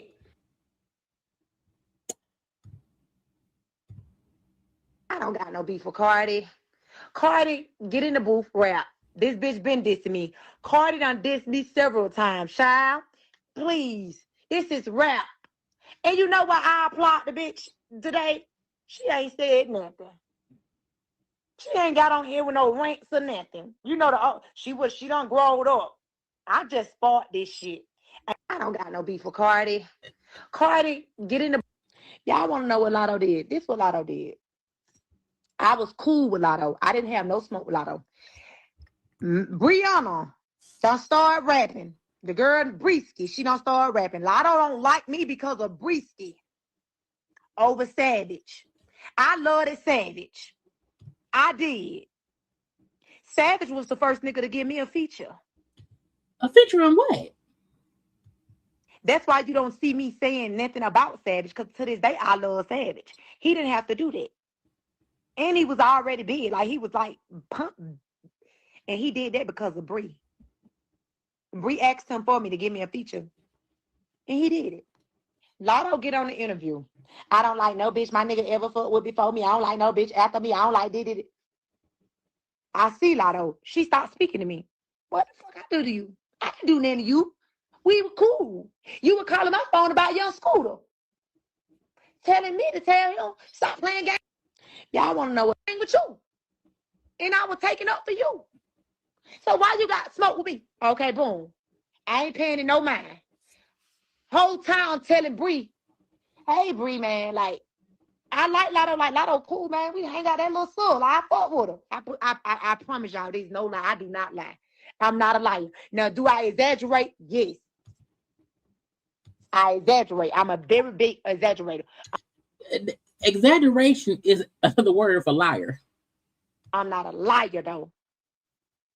So, I say to Bree, I say, because if only one person jumps you, and you say I got jumped by 15 people, bitch, that's a lie. I just seen Lotto. She ain't speak to me, and I spoke. Bree say, nah, there. I said, Bree, I'm telling you, it got something to do with you. See what I tell Bree? Come to find out, it had something to do with you, Bree. Boom, that ain't it. Everybody in Atlanta know that I'm Big Mama. Are you? Everybody on the internet know I'm Big Mama. I don't know that. Go back to 2016, 2018, I'm Big Mama. I don't know that. That's my thing. I got an LLC and everything. Y'all know this. Stop. An LLC for what? Acting blind. Ain't with you. And please, do not. This only thing I don't respect with y'all. Y'all be so biased because of me. Don't be biased. Y'all know I've been calling myself Big Mama way before this girl even. Boom. I ain't paying. That don't mean you don't own the term Big Mama, bitch. That is a regular ass term. No mind. I paid it dust. Cause every time I speak, it gonna try to make it seem like Akbar tripping. Oh, Akbar clout chasing. Oh, Akbar doing this. I'm really not though, bro. I just been letting shit slide. My final draw was when she let Cardi B get on that record, rip me out the plastic. I've been at the brand new and diss me. When she do that, I go in the studio the same night. And that's when I made Smoke It Out. Has anybody heard Smoke It Out? Look, at the end of the day, Akbar, my thoughts on you is... Oh, bitch, I'm a crack baby. That's why my feet came out like that. I'm a crack baby, bitch. My mama smoked so much dope with me. That's why I got other people that be talking to me in my motherfucking head. Okay. At the end of the day, we have to know she is a crack baby. Okay. And if she say anything other than that, she is a goddamn liar. She is a motherfucking liar, is what she is. So, Cardi, please don't say nothing back to that lady. Let her be a crack baby.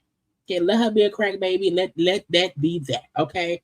Now, lastly, I want to get to Young Miami stuff. Now, look, where is it at? Where did I even start, child?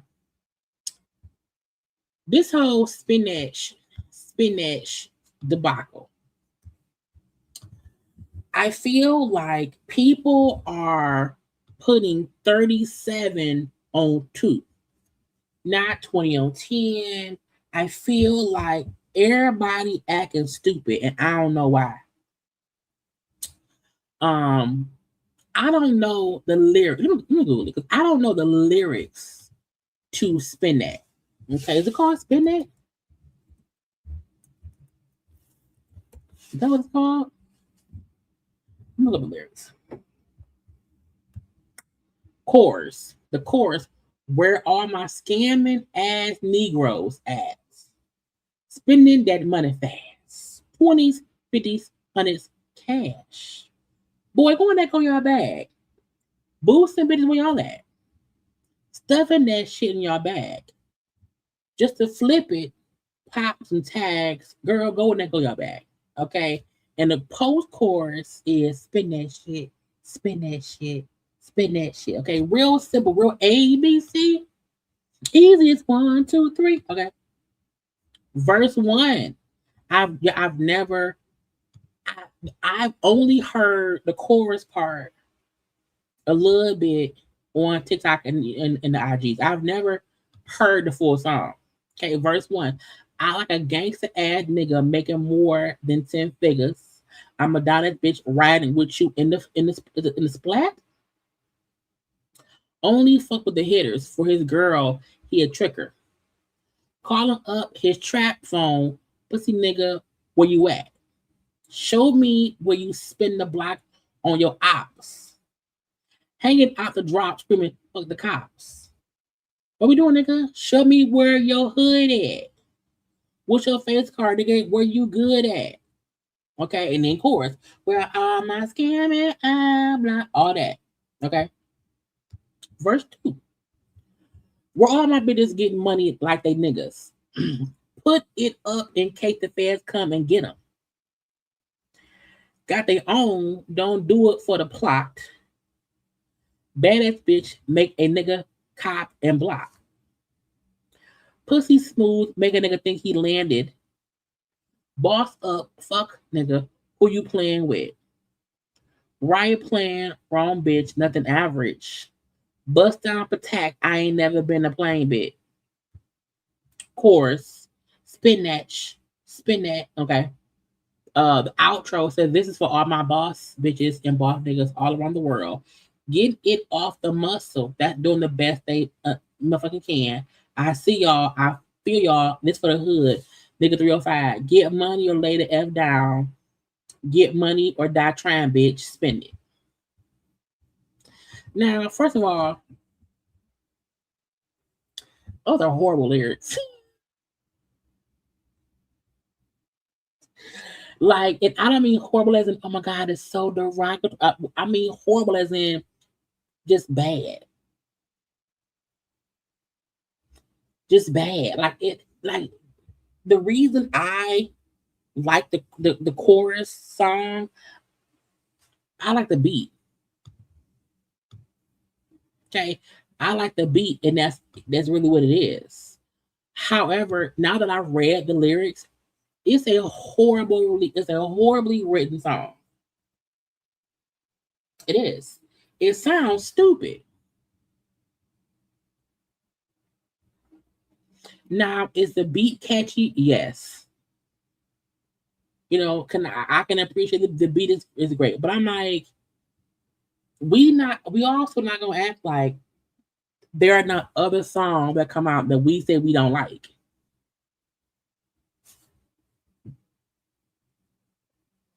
There are many songs that come out that people don't like. I just don't know why Arie's critique of this one song caused such a ruckus. India said the mass acceptance of the song itself is a crystal clear sign of the bigger problem. I finally realized that not everybody wants to get free, and it is very rude. It's a very rude awakening. That's her opinion. That's her opinion. Now again, reading the lyrics, those are some shitty lyrics. Horrible lyrics.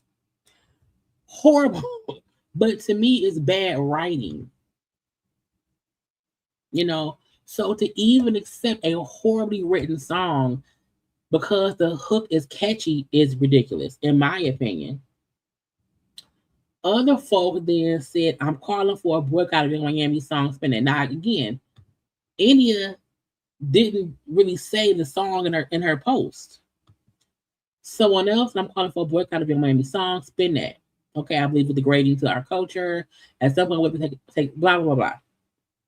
India said, I spent my entire life caring way too much because I finally learned that not everybody cares. And her point is, I don't care that much, but she never said, hey, y'all should boycott. She never said that. And even here, y'all trying to rationalize something that doesn't need it.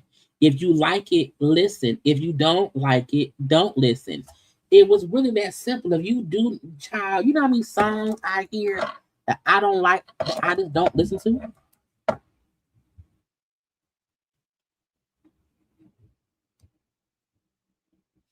If you like it, listen. If you don't like, don't listen. For clarity, I did not call for the boycott. I comment on the thread of someone else calling for a boycott. I don't think this song should be boycotted. I think what I actually said in my comment, but y'all not actually reading my comment. Again, meaning people just running with shit.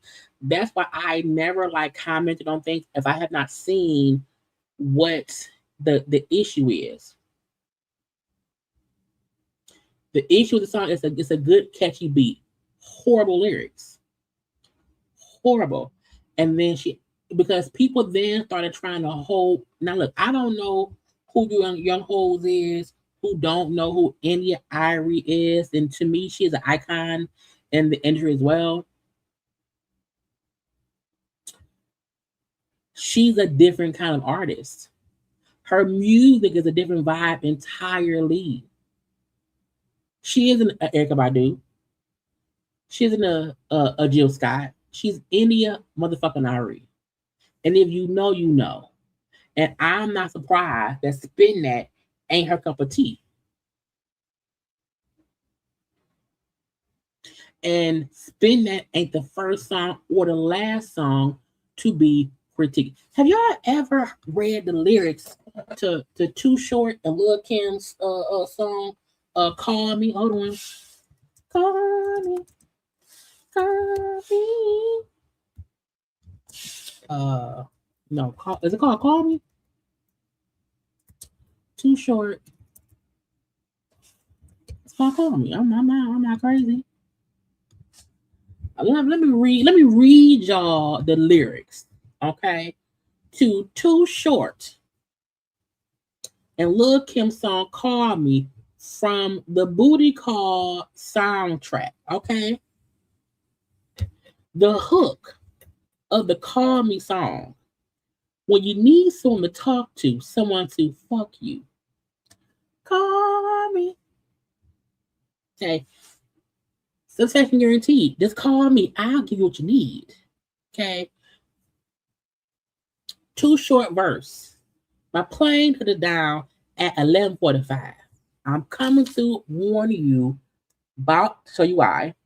I got the game from the pimps and players. You're going to feel me when I get there. I'm going to give you what you want so I can get what I need. We can get it for you while we smoke some weed.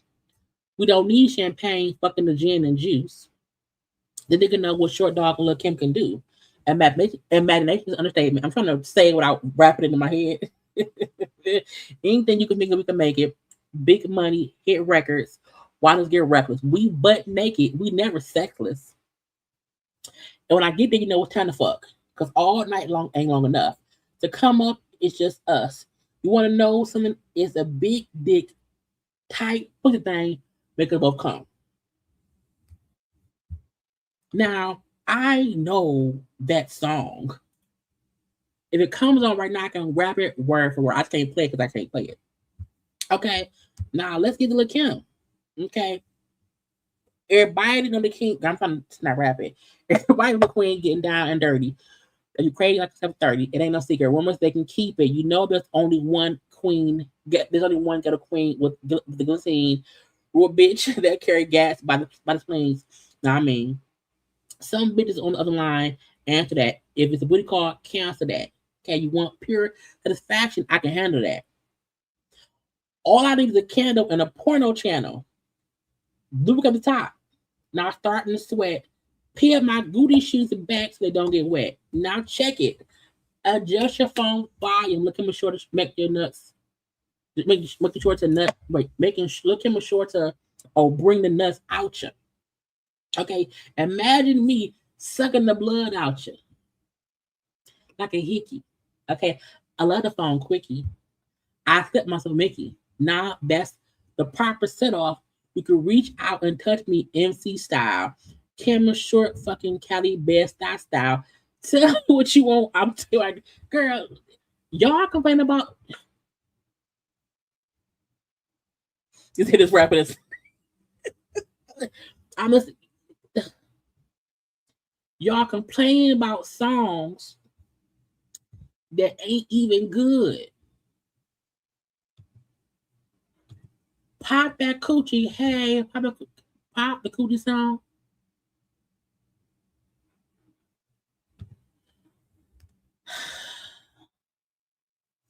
I just need folk to understand. One, there were songs out, past, present, and future. That's one. Two, everyone has a right to their opinion. Okay? Everyone has a right to their opinion. The Spin That song was just catchy. Okay, Blue Crane Trail told y'all, hey, ladies, if your man want to get buck wild, just go out, hit him up style. Meaning, take his credit card and run that shit up. Oops. Okay.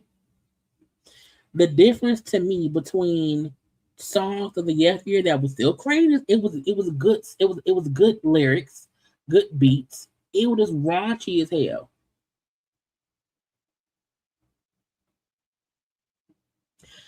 Bone Thugs have a song, Ouija, are you with me? And then Chance, more murder. I'm like,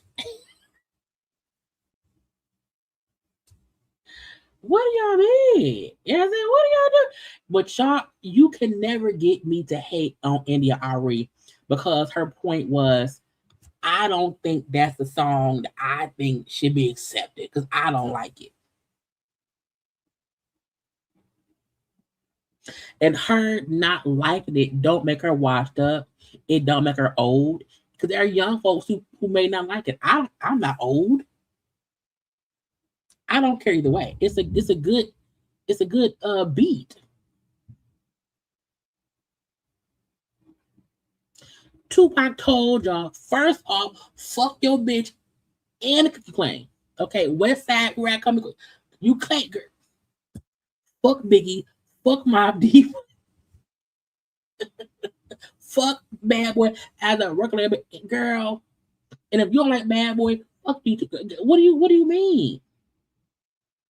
There are so many other songs that have come out that in some way or the other was negative. Be it a rap song, a sex song, or whatever.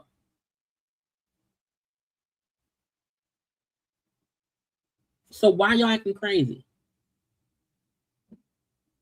He's fine. I may not have had a one, but I have more time. Girl.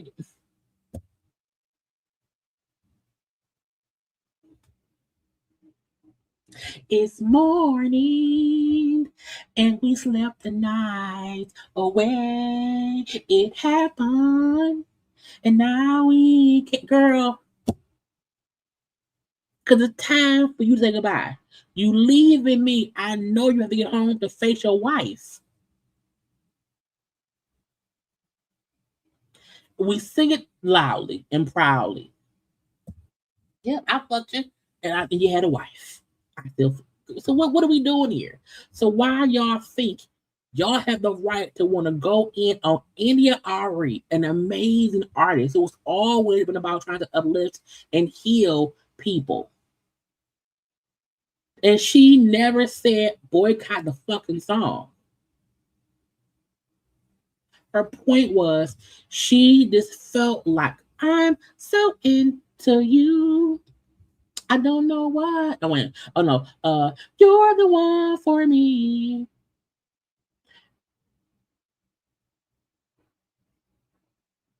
I can't do the song. But again, it was just so many. This is in my head, okay. But it's so many songs that are horrible in some kind of way. You're my little secret, and that's how we should keep it. I just need folks to know. Okay. There have been songs some folks did not know that Downtown by SWV was about getting head. And it was. Baby, when we're grinding, I get so excited. Ooh, you're making it hard for me. Baby,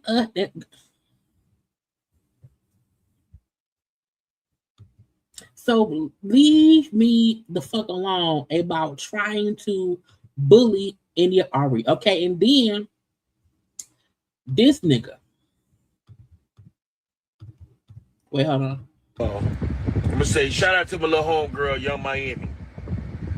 Got the hottest record on radio, streets, video, all social media platforms, Apple Music, Spotify. Now, I don't think the song that big. I think it's hood famous. All that shit, YouTube. The finest little shit in the game right now. And everybody is jamming this record except a few old centrals. Now, let's Google how old is Trick? Wrong button. He's 51. Okay. Trick Daddy No Dollars is 51. Okay. Annie is 50. Bitch, you older than her. Let me tell you old something. That's why I don't you old right now. That's why I would not my one you old. So don't nobody want that corroded sausage, that spoiled milk sausage. First of all, Trick Daddy isn't disgusting because of how he looks. Trick is disgusting because of who he is as a person. I feel like all of his negativeness pours out of his pores, and that's why he looked casket sharp at all times. Because you have other plus size folk, darker skinned people who don't look like they stink. Trick looked like he's embalmed because the inside of him is rotten. So Trick trying to say how he would never stick his penis in some old hoe. Bitch, you an old nigga. What do you mean? You old too. You're older than her.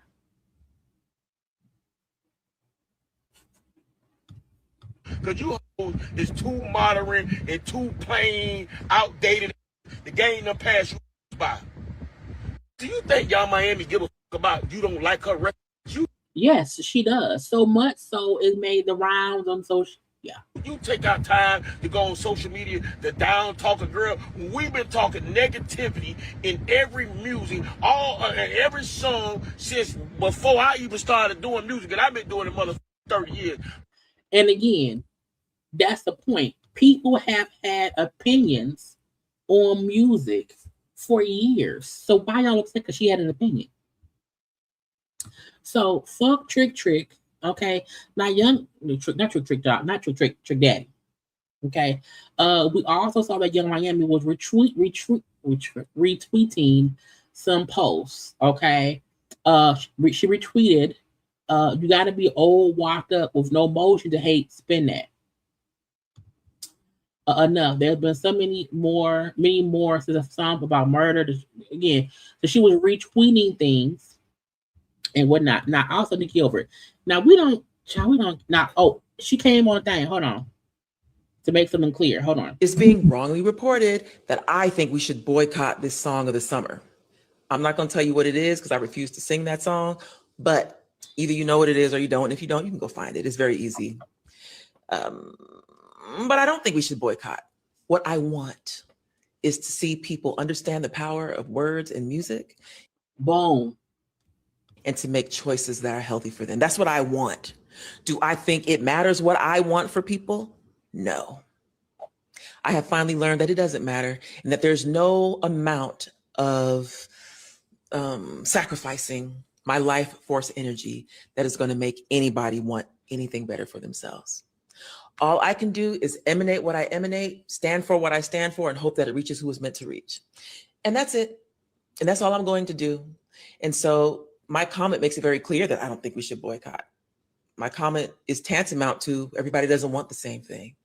And there are a lot of people who are saying it's just a song. Well, if that's what you think, enjoy. But what I know is that music has power. But of course, I have used that power to help some people. And I have traveled around this world twice. And I see the impact of what we export out of the Black American experience to the rest of the world. And I also want to make it clear,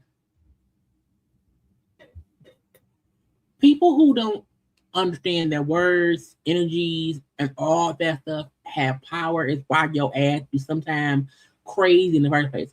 I have noticed, even within myself, I don't even consume people's content, be it movie, music, podcast, or whatever.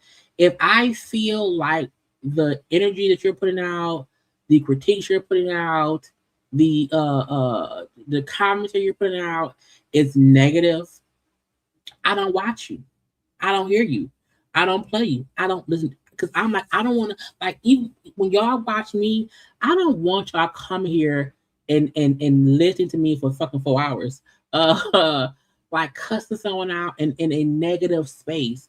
And like it comes off negative. I don't like that. I feel like what the way I critique and the way I do content creation or whatever, it is very much so. It is very much so in a positive way. I try to make it funny. I try to make sure that I'm not cussing, yelling, and fussing, and my commentary being consistently negative, because that kind of energy transfers from me to y'all. And so I feel like even the way Arie responded was in such a positive way. Versus how Cardi B cussed somebody the fuck out. It's different ways to defend yourself. And her point is, I don't want to be a part of that energy. If you do, that's cool for you, but I don't want to do that because words have power. Energy has power. And if, spin that shit, spin it or whatever, like it can transfer onto people. So I laughed to myself a couple weeks ago and I was like, I have done, the different things recently or whatever, because I don't want people coming to my channel at 9:15 at night on the week or 4 p.m. on the weekends. And you then hear me cussing, fussing people out and having those long tirades. I try to make sure that even in my upsetness, it's a lightness to it. It's a funniness to it. And it's not me just, I hate, you know what I'm saying? Because I don't want anyone else having that energy on them. And when I've noticed other musicians, other people in general,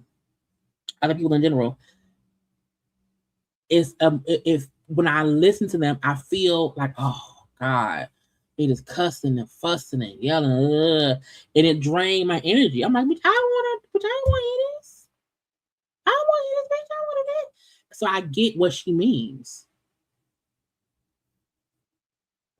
I fully get what she means, and her saying, you know, it's transferable how you do things, and the fact that she has traveled the world as India Arie. She has more experience than Young Miami does. Why would y'all think to try to hate on her?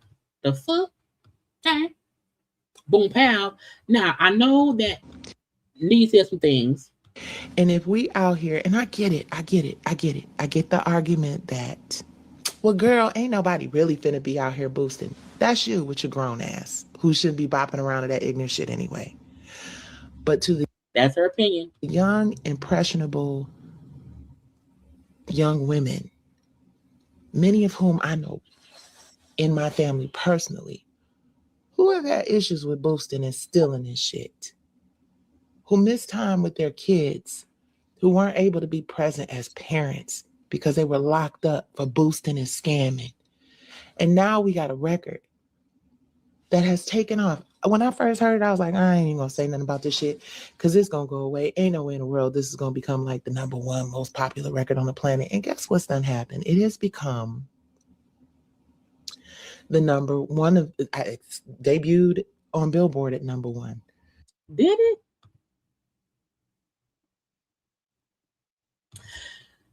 The part I will agree with, because we done now, y'all. The part I will agree with is I never thought the song would be popular. I didn't. But I also feel like you have TikTok popular, meaning folks is using the chorus to do TikToks versus real popularness of what's making her money. Now again, I keep saying in Caresha's defense, I hope you have something to follow up spin that. Because it's cool right now. But what do you have to follow up spin that? Lauryn Hill made one album in 96. Was it 96? Sorry, when did the Miseducation? When did that come out? Lauryn Hill made the Miseducation Lauryn Hill in 98. And it has been touring with that album in different variations for the past 30 years. What does Caresha have that she can follow it up? Cardi B made Invasion Privacy and toured and made money off that one album for 7 years. She made other songs, pop on other people's records, had features here and there. Cardi made it do what it do. Okay. My question to Caresha is spin that Billboard. Young Miami's viral hit Spin That reached a new peak of number 25. So even anyone said it didn't make it to #1. I Googled it.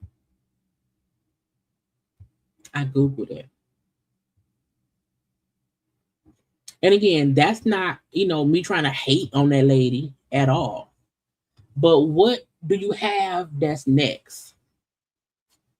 So, Nikki Gilbert saying, oh, I didn't think it would. I didn't think it would either. I did not. But girl, artists, support real music, support real creatives. Cause baby, now that Young Miami is a real artist ish.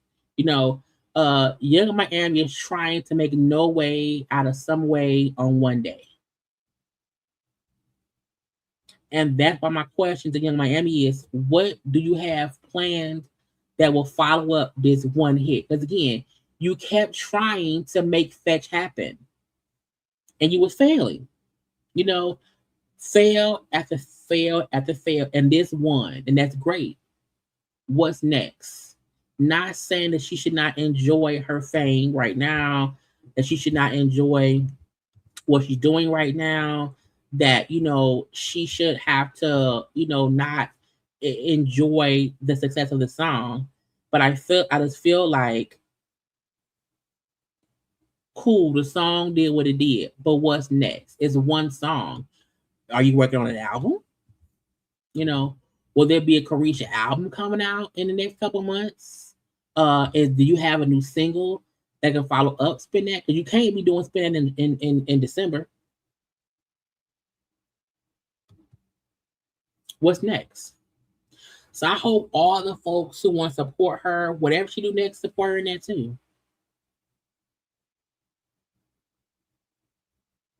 Support her in there too. And, you know, always think, girl, look, just know, you know, today's hit could be tomorrow's flop. Capitalize off of that song, absolutely, but still playing your backup plan. Because your backup plan probably was Diddy and that failed. Okay, I'm just saying, child. Anyway, y'all. Because as far as P. Diddy, that motherfucker ain't shit. He don't care about me, you, nothing. And I'm done. Okay, a 4-hour show, y'all. Oh Lord, I'm tired, Jesus. Lord Jesus, I'm tired. What am I do, God? Okay, look, we got to do all the things. Okay, all of the things. I will possibly be live tomorrow at 9-ish p.m. Eastern time, but I feel like other shit will happen. Okay, part of me feel like other things will happen for us to get into, and then we shall see. And but yeah, anybody trying to come for India Arie, you can kiss my ass. You hear me? You won't ever get me to feel like she's a hater. Ever. She's shown who she is as an artist too much for me to ever feel like she's hating on someone. She's just stating her opinion, bitch. Okay? And kiss her grits. Anyway. I hope y'all had a good time, child. I hope y'all had a good time with me today. Okay. Whew. I need a nap. I need some food. I want a Snickers. I want a pickle. I want some liquor. I don't want no liquor. I wanted to have a good rest of y'all evening. It is currently 8 o'clock. I have to get into Game of Thrones, y'all. Have to watch House of Dragon at 9 o'clock. But again, because I'm pretty sure stuff like will go on, and I'll discuss it tomorrow on Monday at 9 o'clock. I'm off work. And so yeah, I hope y'all enjoy. Y'all know to like, comment, subscribe, all that good stuff. You know, follow me on social media at JayLeesCorner on IG, Twitter, and TikTok. But yeah, I gotta go. I love y'all. Bye.